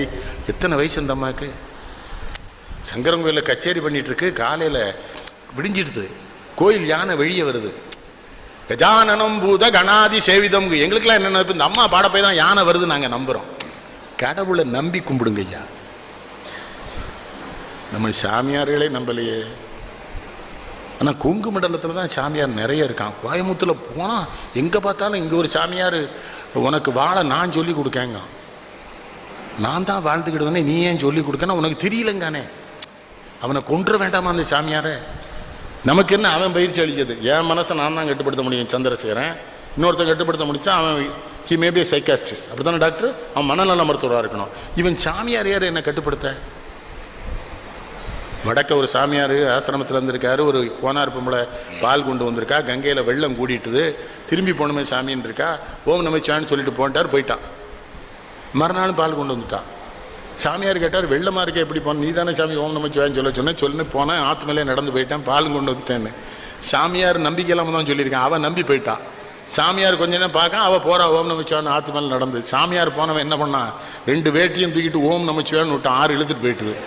சிவபெருமான்ட்ட போய் என்னன்னு கேட்டான், என்ன நம்பாம வேட்டியை தூக்குனில்லால நனைஞ்சிரும்னு. நனையாது. அப்படி சாமி கும்பிடாது. பழனிக்கு போனால் எல்லாரும் பக்தியாக சாமி கும்பிட்றான். பத்திகளா கணேசன்? பழனிக்கு போனாலாம் எவ்வளோ பக்தியாக இருக்கான். அந்த விஞ்சில் ஏறிடுறான் பத்திகளா. இந்த கம்பியவே பார்க்கான். கணபதி தம்பி மேலே இருக்கான், அவனை நம்பி இவன் போல. கம்பியவே பார்க்கான். நெஞ்சக்கணகளும் நிகழ்ந்து தஞ்சத்தருள் சண்முகனு கேள்சை செஞ்சர் புனிமாவளை சிறந்திடவே பஞ்சக்கரவான ஆடு முறை வேலை நிச்சயம் போட முடியும். நான் சொன்ன மாப்பிள்ளை என்ன விஷயம், ஒரு பிரி விட்டுருக்க மாதிரி இருக்குங்க. பொய் சொல்ல எங்கள் தலைமை இருக்கார் வாழப்படையார். இவர் நானும் ஒரு 20 எம்எல்ஏவோட போனோம். அதில் நான் சும்மா இருக்கான். வாழப்படையார் சொன்னேன், என்னாச்சு இந்த கம்பி வந்துட்டுனா 20 தொகுதியில் இடைத்தேர்தல் வரும்லான்னு. வரும்போது ஒரு எம்எல்ஏ கூட அதில் ஏறலை, நடந்தே வந்துட்டான் எல்லா பேரும். அதில் ஒரு பேருக்கு என் ஜாதகம் தெரிஞ்சிருக்கு. அவனுக்கு வாக்கில் வேலையாக சொன்னால் பழிச்சிரும். அவன் நல்ல பையன் இல்லை. இவர் நான் தான். இவர் தைரியமாக வருவார். நான் இவர் மட்டும் தான் கீழே சிரிக்கிறாரு. ஓ அவனை போகிற நடக்க விட்டுறேன்னா நான் சொன்னால் அவன் ஏன் நடக்கான்? அப்போ அவன் சாமி கும்பிட வரல. உங்களுக்கு சொல்லித்தரேன், கடவுளையே கும்பிட வேண்டாம்யா, பெற்ற தாய் தந்தையை கும்பிடுங்க. அன்னையை போல் ஒரு தெய்வம் இல்லைன்னார் இல்லையா? அவள் அடித்தோட மறுப்பவர் மனிதன் இல்லைன்னு. பெண்களை பற்றி நான் சொல்ல 300 நாள் சுமந்தா தான் ஏன் தெரியும். திருக்குறள் முனுசாமி நல்லா சொல்லுவாங்க, ஆம்பளைக்கு ஏன் கற்பம் வைக்கலை? அவர் பேச்சு கேட்டுக்கல திருக்குறளார். அவன் குளோக்கு ரூமில் அதை கலத்தி வச்சுட்டு போயிடுவான் பார். பொம்பளை தான் அதை தாங்கி பெற்றெடுப்பார். வாழ்க்கையை சுவைப்பது கண்ணதாசனால் மட்டும்தான் முடிஞ்சது. அவ்வளவு சங்கடங்க அவருக்கு. நான் போகும் பாதையில் 4000 முட்கள், அவை நான் போட்டதும் பார். நான் தான் போட்டதும் பார். இந்த சௌந்தரா கைலாசம் ஒரு பாட்டு எழுதி போட்டு, தவறான போதையிலும் கவி பாடும் மேதையவன் தவறாது தாளம் விழுமேன்னு. அப்பதான் சொன்னார், மானுடரை பாடி அவர் மாறியதும் ஏசுவது என் வாடிக்கையான வழக்கம். மலை அளவு தூக்கி உரன் கடல் அளவு தாழ்த்துவதில் மனிதரில் நான் தேவ மிருகம்னார். ஏன்னா மாபூசி சொன்னார், மனுஷங்களை பாடாதையா, நீ பாடினா அவன் மாறிடுறான். அப்புறம் நீ திட்டுறன்னு சொல்றான ஒளி அவன் மாறிட்டதை அவன் சொல்ல மாட்டேங்கிறான் பார். அப்பதான் ஓஹோ ஓஹோ மனிதர்களே ஓடுவது எங்கே சொல்லுங்கள், உண்மையை விட்டு பொய்களை வாங்கி உருப்பட வாருங்கள் பார் சொல்லுவார்ல. இப்போ என்கிட்ட ஒருத்தன் கேட்டான், நீங்கள் ஏன்னாச்சு ஜெயிக்கலைன்னா, அதுவும் அவர் தான் எழுந்தார், புத்தி உள்ள மனிதனெல்லாம் வெற்றி காண்பதில்லை. அதோடு நிறுத்தலாம் அந்த செட்டி, வெற்றி கண்ட மனிதனெல்லாம் புத்திசாலி இல்லைன்னா. சந்திரபாபு தான் பாடுவான் அதை. அவர் பெரிய மேதை இல்லையா? அவனுக்குன்னு ஒரு பாட்டு எழுதிப்பா தெரியுமா? பிறக்கும் போதும் அழுகின்றாய், இறக்கும் போதும் அழுகின்றாய், ஒரு நாளேனும் கவலை இல்லாமல் சிரிக்க மறந்தாய் மனிதனே. என்ன பாட்டு! இரவின் கண்ணீர் பனித்துளி என்றால் முகிலின் கண்ணீர் மழையென சொல்வார். இயற்கை அழுதால் உலகம் செழிக்கும், மனிதன் அழுதால் இயற்கை சிரிக்கும், இயற்கை சிரிக்கும். சந்திரோ எங்கூர் மீனவன், தூத்துக்குடி. யாரு அவன்? நடிகர், 2வது நடிகர் அவனை குமுதம் எழுதிச்சு, அந்த கவலை இல்லாதவன். இவர் எழுதின பாட்டு. சித்திரத்தில் பெண் எழுதி சீர்படுத்தும் மாநிலமே, ஜீவனுள்ள பெண்மையினை வாழ விட மாட்டாயோன்னு கேட்பார். அது மாதிரி கீதைய அவ்வளவு சுருக்கமா எவையா தந்தான்? என்ன பண்ணிக்கண்ட? மன்னனும் நானே, மக்களும் நானே, மரம் செடி கொடியும் நானே, சொன்னவன் கண்ணன், சொல்பவன் கண்ணன், துணிந்து நில் தர்மம் வாழ புண்ணியம் இதுவென்று உலகம் சொன்னால் அந்த புண்ணியம் கண்ணனுக்கு போற்றுவார் போற்றலும், தூற்றுவார் தூற்றலும் போகட்டும் கண்ணனுக்கு. கண்ணனை காட்டினான், கண்ணனை தாக்கினான், கண்ணனே கொலை செய்கின்றான், காண்டீபம் எழுக நின் கைவன்மை எழுக, இக்களமெல்லாம் சிவக்க வாழ்கின்ற பொழுது நான் அவர்கிட்ட சொன்னது என்ன தெரியுமா? அந்த கண்ணன் தாயா இருந்து அவ்வளவு கீதையும் இவ்வளவு சின்னதா உங்க பாட வச்சிருக்காங்க. கீதை அவர் என்ன மாதிரி தான் உண்மை பேசி ஒரு லட்சியம்னு என்ன சொன்னார்? போற்றுவார் போற்றட்டும், புழுதி வாரி தூற்றுவார் தூற்றட்டும், ஏற்றதொரு கழுத்தை எனது உள்ளம் என்றால் எடுத்துரைப்பேன், எவர் வரினும் நில்லேன் அஞ்சேன். தெளிவா இருந்தார். குடி வேற. பிள்ளைகள் பூரா காமராஜ்கிட்ட போய் அழுதுட்டு, அப்பா ரொம்ப குடிக்கிறாங்கன்னு. இவர் என்ன பண்ணிட்டார்? காமராஜ் அவன் பெரிய மேதையா இருக்கானே, குடியார மாட்டான்ட்டார். இதை இவர்கிட்ட யாரோ சொல்லிட்டான். இவர் வானதிபதி பதவிக்கு வந்து அழுதுட்டு இருக்கார். திருநாவுக்கு செட்டியார், நான் போய் பார்க்க போறேன். அழுறாரு சின்ன பிள்ளை மாதிரி. என்னங்கய்யான்னு, பெரியவர் என்ன குடியாரன்னு சொல்லியிருக்காரு. நான் ரொம்ப அமைதியாக கேட்டேன், குடிக்க மாட்டீங்களான்னு. நிமிர்ந்து உட்காந்துட்டார். அண்ணே, நீங்கள் குடிக்காம பெரியவர் உங்களை குடியாரன்னு சொன்னால் தப்பு. என்னண்ணே என்ன நான் முட்டாப்பையாங்கிறத நீர் வரும்போதெல்லாம் நிரூபிக்கிறேருங்கிறார் ஏன்ட்ட. உடனே கிளம்பி காமராஜ்கிட்ட போயாச்சு. அவர் எப்படி ஆளு? பிள்ளையெல்லாம் வந்திருந்தது, மணிமணியா பிள்ளைய பெற்றிருக்கிய, என்னத்தை செய்ய, பிள்ளை குட்டினா எனக்கு என்ன தெரியும் முட்டாப்பையலுக்குங்கார். எப்படி எனக்கு என்ன தெரியும்? அது அழுது எனக்கு ஒன்றும் சொல்ல தெரியல, என்ன பண்ண நான் என்ன சொல்ல? நீங்க மேதையா இருக்கிய, அவர்கிட்டே சொல்ல நீ மேதையா இருக்கிய, குடியார மாட்டியாம இருக்க, நான் என்ன பண்ணேங்காரு. இவர் அப்புறம் ரசிக்கிறாரு. என்னன்னு, இந்த நம்ம தென்பாண்டி நாட்டில் தான் குடியார மட்டேம்மா பத்தியா, அதைத்தானே சொல்றாருங்காரு. இப்போ அப்புறம் வந்து அந்த ஒரு பாட்டு நினைவு இருக்கா? காலமிது காலமிது கண்ணுரங்கு மகளே, காலமிதை தவறவிட்டால்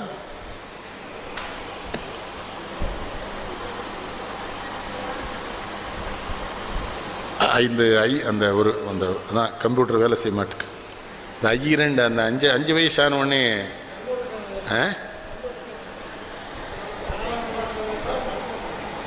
அது கடைசியில் சொல்றீங்க நீங்களும் நானும் சொல்ல வேண்டிய வயசு தான் அது. அது கடைசி. இந்த இடையில இந்த பள்ளிக்கூடத்தில் படிக்க வச்சுல அப்புறம் தான் சொல்லுவார், 12 வயது வந்தால் கண்ணுறக்கம் இல்லை அடி 7 மொழிகளும். அதுக்குள்ள ஒரு செய்தி வைக்கிறான். அதான் கவிங்க. நீ பள்ளிக்கூடத்தில் படிக்க போனா என்ன பண்ணும்? இந்தியாவின் மொழிகளான 14 மொழியும் படிங்கிறார். 7 மொழிகளுடன் அதை படிக்காத இதை படிக்கான்னு சொல்லல அவர். ஏன்னா யாமறிந்த மொழிகளிலே தமிழ் மொழி போல் இனிதாவது எங்கும் காணும்னு பாரதி சொன்னான்னா, பாரதிக்கு 8 மொழி தெரியும். 8 மொழியும் பழுதர கற்று துறை போனவன். எழுதுவான், பேசுவான். பாரதிக்கு பிரெஞ்சு தெரியும், லாட்டின் தெரியும், சான்ஸ்கிரிட் தெரியும், மலையாளம் தெரியும், தெலுங்கு தெரியும், தமிழ் தெரியும், இங்கிலீஷ் தெரியும், கன்னடம் தெரியும். அதனாலதான் யாம் அறிந்த மொழிகளை யான் படித்தேன்னு சொல்லல. படிக்கிறது வேறு, அறிவது வேறு. அதனால யாம் அறிந்த மொழிகள் இல்லைங்கிற அதைத்தான் சொல்லாரு. 12 வயது வந்தால் கண்ணுறக்கம் இல்லை எழி 7 மொழிகளுடன் மாறும் கன்னிமனம் மாறும், கண்ணன் முகம் தேடும், அப்ப தூக்கம் என்பது ஏது. அப்புறம் தான் நினைத்த காதலனை சேர வரும்போது தந்தை அதை தடுத்து விட்டால் கண்ணுறக்கம் ஏது. அப்புறம் மாலையிட்ட கணவன் வந்து சேலை தொடும்போது மங்கையரின் தேன் நிலவில் கண்ணுறக்கம் ஏது. 2 திங்களிலும் பிள்ளை வரும்போதும் அன்னை என்றும் வந்து விட்டால் கண்ணுறக்கம். நல்ல யோசிங்க, பெண்கள் நமக்கா எவ்வளவு பெரிய தியாகமான வாழ்க்கை வாழலாம். யோசிங்க, விளையாட்டு இல்லை. சும்மா பெண்களை சொல்லக்கூடாது. அதனால தான் கடவுள் பூரா விவரமாக இருந்திருக்கான் நம்ம நாட்டில். சிவபெருமான் பாதியை கொடுத்துட்டான், திருமால் மார்புக்குள்ளே வச்சுட்டான், பிரம்மா நாக்கில் வச்சுட்டார். அதுக்கு என்ன அர்த்தம்? மனைவிக்கு சரிபாதி வாழ்க்கையில் கொடு, உன் மனசில் சிந்திக்கிற சிந்தனையிலே மனைவியை கலந்து சிந்தி, நாக்கை சுழட்டி ஒரு செய்தியை சொல்லும் பொழுது மனைவியை கலந்து அந்த செய்தியை சொல்லு. அதுக்கு தான் இவன் பாதி கொடுத்தான், அவன் நெஞ்சுக்குள்ளே வச்சான். நம்ம சாமியெல்லாம் சும்மா ஒன்றும் வைக்கலை. உங்கள்கிட்ட எல்லாம் சொல்கிறேன், சாமி கும்பிட போகிறீங்களா, மனைவியை கூட்டிகிட்டு போகணும். ஏன்னா சாமியே மனைவியோட தானே வராரு. பாதி பேர் கூட்டே போக மாட்டேக்கான். என்னன்னு கேட்டால் அதில் ஒரு பேர் சொல்கிறான், அண்ணாச்சி முருகன் மாதிரி போட்டுமாங்க. எவ்வளோ அயோக்கிய போய் பார்த்தீங்களாமே. சாமி மாதிரி போனால் முருகன் மாதிரிங்க. நான் சொன்னேன் பிள்ளையார் மாதிரி போனால் மாட்டோம்னா அது டேஞ்சர். அந்த காலம் இது காலம், அதெல்லாம் பெரிய காவியம் இல்லையா? அது காலம் இது காலம் இது. எத்தனை பெரிய மனிதனை நம்ம பெற்றிருக்கிறோம். அவர் வாழை கண்ணதாசன் அவங்க சொல்லியிருக்காங்க. ஒரே ஒரு விஷயம் சந்திரசேகர் சொல்லிடுறேன், நீங்களாம் முதல்ல சொல்லிட்டீங்களே திட்டுவோம்னு. இந்த பட்டத்தை எல்லாம் கொடுத்த உடனே திரும்ப கொடுத்துடணும். இதெல்லாம் கொலை பண்ணுறதுக்கான ஏற்பாடுன்னு நீங்கள் புரிஞ்சுக்கணும். அது ஒரு விதமாக நம்மளை கொல்ல பார்ப்பாங்க, நம்ம எஸ்கேப் ஆயிரும். எனக்கு இந்த 2 பல்கலைக்கழகத்துலேருந்து எனக்கு டாக்டர் பட்டம் கொடுக்குறோன்னு கேட்டுகிட்டே இருக்காங்க. நான் தெளிவாக சொல்லிட்டேன் வேணான்ட்டு. அண்ணாமலையிலையும் கேட்டாங்க, அழகப்பால உமையாள் ராமநாதன் சொல்லிச்சு, நான் உயிரோடு இருக்கும்போது என் பிள்ளை நான் தந்துறேன், இல்லைம்மா வேணாம் டாக்டர் பட்டம் வேணாம். இல்லை என்ன இருக்குது கழுத, இந்த கலைமாமணி பட்டம் எல்லாரும் வச்சுருக்கான். இந்த தெனமணியில் மதி கார்ட்டூன் பட்டம் தான் தெரியுமா? இந்த குப்பை பிறக்கிற பேரில் சொன்னான், அண்ணே இங்கே 2-3 கலைமாமணி விருது கிடக்குங்க. அவன் எங்கூர் பே, எனக்கு சொந்தக்கார பே அந்த மதி. இந்த வைத்தியநாதன் சொல்லுவான், இவன் ஏதாவது கார்ட்டூன் போட்டு அவங்க என்ன பாப்பாரு நாயன்னு எழுதுறாங்கன்னாம்மா. அவன் மறுநாள் இன்னொன்று போட்டான், முதல்வருக்கு முன்னால் யானை, புலி, சிங்கம், கரடி, பாம்புலாம் நிற்கி. முதல்வர்கிட்ட கேட்க, நாங்களும் தான் சினிமாவில் நடிச்சிருக்கோம், எங்களுக்கும் கலைமாமணி கொடுங்குது. என்ன சங்கடம்னா, கஞ்சா கருப்புக்கும் கலைமாமணி விருது, கலாப்பிரியாவுக்கும் கலைமாமணி விருது. அவன் கவிங்க இந்த மாப்பிள்ளை கலாப்பிரியா கூட்டம் மாப்பிள்ளை, இந்த அல்பபெட்டிக் ஆர்டர் நீ கஞ்சா கருப்புக்கு முன்னால் வருவியா பின்னால் வருவியான்னு தெரியாமல் வாங்கலையா, நான் வாங்கலையான்னா. விருதுகள்லாம் யார்கிட்ட வாங்கணும்னு ஒரு தகுதி இருக்கு, யார் நமக்கு தரணும்னு தகுதி இருக்கு. கம்பன் மாதிரி இருக்க வேண்டாமா? மன்னவனுடைய வடநாடு உணதோ உன்னை அறிந்தோ தமிழை ஓதினேன் என்னை விரைந்தேற்று கொள்ளாத வேந்துண்டோ உண்டோ குணா. கம்பன் யார்கிட்ட? சோழன்ட்ட சொல்லா. போடா நீ சோழா, என்னடா நீ மன்ன, நீ இல்லல எனக்கு. இப்போ நான் அறிங்க, நான் உலகத்தில் எங்கே போனாலும் என்ன மதிப்பாக மன்னனும் ஆசர கற்றோனும் சிறுதூக்கில் மன்னனில் கற்றோனே சிறப்புடையோன் மன்னோருக்கு தந்தேசம் அல்லால் சிறப்பில்லை கற்றோருக்கு. இப்போ நான் யாரியா? நான் SSLC பாஸ் பண்ணதை எங்கள் வீட்டில் விழாவாக கொண்டாடினாங்க. அதுலேருந்தே என்னுடைய புகழ் உங்களுக்கு தெரியும். திருச்செந்தூரில் பாலை விஷயம் நடந்துட்டு இருக்கு. மாலை முரசு வந்த புதுசு SSLC தேர்வு முடிகள்னு போட்டான். எங்கள் வீட்டில் ஒரு ஓட்டுநர் கோனார், ரொம்ப நல்ல ஆள், இன்னும் இருக்கார், 90 வயசாச்சு. எனக்கு முன்னால் அந்த ஆளுதே பேப்பர் வாங்குறாரு. என் மேலே அவ்வளோ அன்பு இருக்கு. என்ன கோனாரே இவ்வளோ வேகமாக ஓடுறியா, எப்படி நீங்கள் தோற்று போயிடுவியா? அதுக்கு தான் போய் என் நம்பர் மட்டும் இருக்கு. அவனுக்கு ரொம்ப வருத்தமாயிட்டு. எனக்கு முன்னால் இருந்த பையன் முரளின்னு ஒரு பையன், அவன் தான் மாநிலத்தில் முதலாவது வருவான்னு எதிர்பார்த்தாங்க. எனக்கு அடுத்த பையன் மாவட்டத்தில் முதலாவது வருவான்னு எதிர்பார்த்தான். அவன் 2 பேரும் ஃபெயில், நான் பாஸ் பண்ணிட்டேன். விதி விளையாடுறதுக்கு நம்ம என்ன பண்ண முடியும்? எங்கள் கிருஷ்ணசாமி நாயுடு ஹெட்மாஸ்டர் மோசமாக, அவங்களாம் ஹெட்மாஸ்டராக பெரிய சண்டை வந்துட்டு அவங்க ஃபெயிலாட்டாங்க. நான் என்ன பண்ண முடியும்? நீ எப்படி பாஸ் பண்ணேன்னு கேட்காரு. நீ ஒரு ஹெட்மாஸ்டராகவேன்னு கேட்டனா? நான் பாஸ் பண்ண. அவனுக்கே வருத்தாங்க ஹெட்மாஸ்டருக்கு. அவர் அவ்வளோ நம்பிக்கையாக இருந்தார் என் மேலே. நான் ஹெட்மாஸ்டருடைய நம்பிக்கை பொய்க்க வைத்த சண்டாளன் நான். எங்கள் தந்தையார் சிரிக்கிறாங்க. கோனார் என்னப்பா கேட்குறான், நான் பாஸ் ஆனதை ஒத்துக்க மாட்டேங்கிறான், நீ விடப்பா சாமியை கும்பிடு. அப்புறம் தான் ப்ரீ யூனிவர்சிட்டியை போய் சொன்னாங்க 61. அது ஒரு தடவை போங்களேன். நான் போகலைன்னு, ஒரே ஒரு வருஷம் போங்கப்பா, வீட்டில் எல்லாரும் கல்லூரி போயிட்டான், நீங்கள் போகலைன்னா. அதை தோத்தாச்சு. தோத்துட்டு வெள்ளை பேண்ட் சட்டி போட்டு எங்கள் பங்களா வாசல் நிற்கிறேன். கடையிலேருந்து வந்தாங்க, தோத்துட்டுதா 10 ரூபா சினிமா போட்டாங்க. பெரிய 10 ரூபா நோட்டு இருக்குது தெரியுமா அந்த காலத்தில். எங்கள் அம்மா சொல்கிறாங்க ஃபெயில் ஆகிருக்கான் சினிமா போச்சு. எங்கள் அப்பா சொல்கிறாங்க தோத்ததை எவ்வளோ மகிழ்ச்சியாக சொல்கிறான் பார்த்தியா, இவன் எதிர்காலத்தில் உலகம் புகழுகிற பிள்ளையாக வரப்போகிறான், உனக்கு தெரியாது. உன் பிள்ளைலாம் பெரிய பதவியில் இருப்பானுங்க, அவனுங்களை எப்படி அறிமுகப்படுத்துவான் தெரியுமா? நெல்லைக்கண்ணனுக்கு அண்ணன் அறிமுகப்படுத்துவாங்களே ஒழிய இவனை எவனுக்கு. இந்த எங்கள் அண்ணன் ஜென்ரல் மேனேஜர் ஸ்டேட் பேங்கில் சொல்லுவார், இல்லைங்க வா பாரு என்னன்னு, இன்னைக்கு ஒரு பையன் என்ன அசிங்கப்படுத்திட்டான்னாரு. என்னன்னு? நெல்லைக்கண்ணன் அண்ணன்னு சொல்லாமல என்னன்னாரு. அதுக்கு நான் என்னென்ன பண்ணுவேன், மனசுக்குள்ளே ஒரு சந்தோஷம். எங்கள் தந்தையெல்லாம் நான் கொடுத்து வச்சாது. எங்கள் அம்மானால தான் நான் கவிதை எழுதுறேன். எங்கள் தந்தையார் இறந்து நடு பட்டாசாலில் ஒரு சடலம் கிடக்குது. மயங்கி போன எங்கள் அம்மா கண்ணை விழிச்ச உடனே சொன்னாங்க, எங்கள் அப்பா பேசிட்டே இருப்பாங்களா, உங்கள் நாவினிலே வேதாந்தம் என் நடுவீட்டில் விளையாடும், உங்கள் நாவும் அசையலையே என் நடுவீடு குலுங்கலையேன்னாங்க. இதை கண்ணதாசன் சொல்லிட்டேன். இது ஏதாவது ஒரு சினிமா பாட்டில் வந்து என்ன இடைஞ்சல் பண்ணிடும், சும்மா இருங்கிறார்.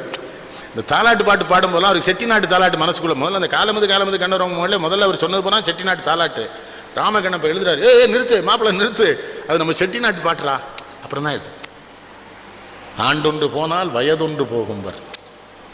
போலீஸ்காரன் நினைவு இருக்கா? பாலாஜி விஜயகுமார் அதில் ஒரு பாட்டு எழுதியிருப்பாரையா, கண்ணிலே நீர் எதற்கு காலமெல்லாம் அழுவதற்கு,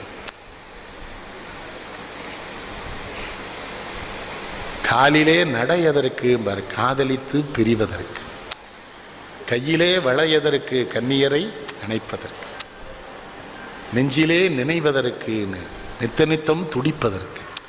அந்த பாட்டை ஜானகியம்மா என்னமா பாடும். இந்த மந்தத்தில் ஓடி வரும் இளம் தென்றலை அந்த சிறிதர்லாம் அப்படி வாங்குவான் பாட்டு. இந்த எங்கிருந்தாலும் வாழ்கன்னு ஒரு பாட்டு வரும் தெரியுமா, நெஞ்சில் என்ன பாட்டு அது?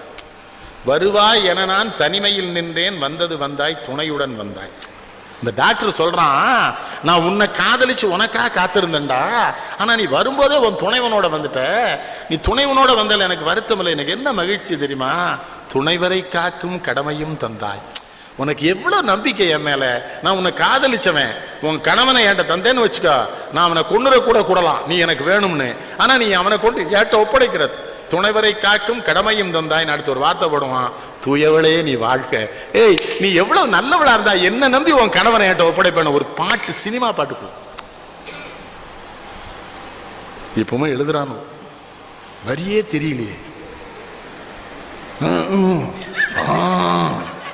பூரா எருமையும் நாயுமா கொலைக்கு கத்துது, எவனோடும் விருது வாங்குதான், அவனும் கவிஞன்னு சொல்லிக்கிட்டுதானுவா. எனக்கு நான் விளையாட்டு சொல்ல, நான் திரைப்பட பாட்டு எழுதும்போது போனேன்னா அந்த பயில பயப்படுதான், புதுசாக பாட்டு எழுதுறான். நீங்கள் போங்கய்யா, எதுக்குள்ள போகணும், நீங்கள் இருந்தால் வராதுங்க. ஏன் வராதுன்னு அதில் ஒரு பேர் விவரமாக சொல்லிட்டான், நான் உங்கள் புத்தகத்திலே திருநாளும் திருட வேண்டாம், ரொம்ப ஒழுக்கமான பையன், நல்லா இருக்கு.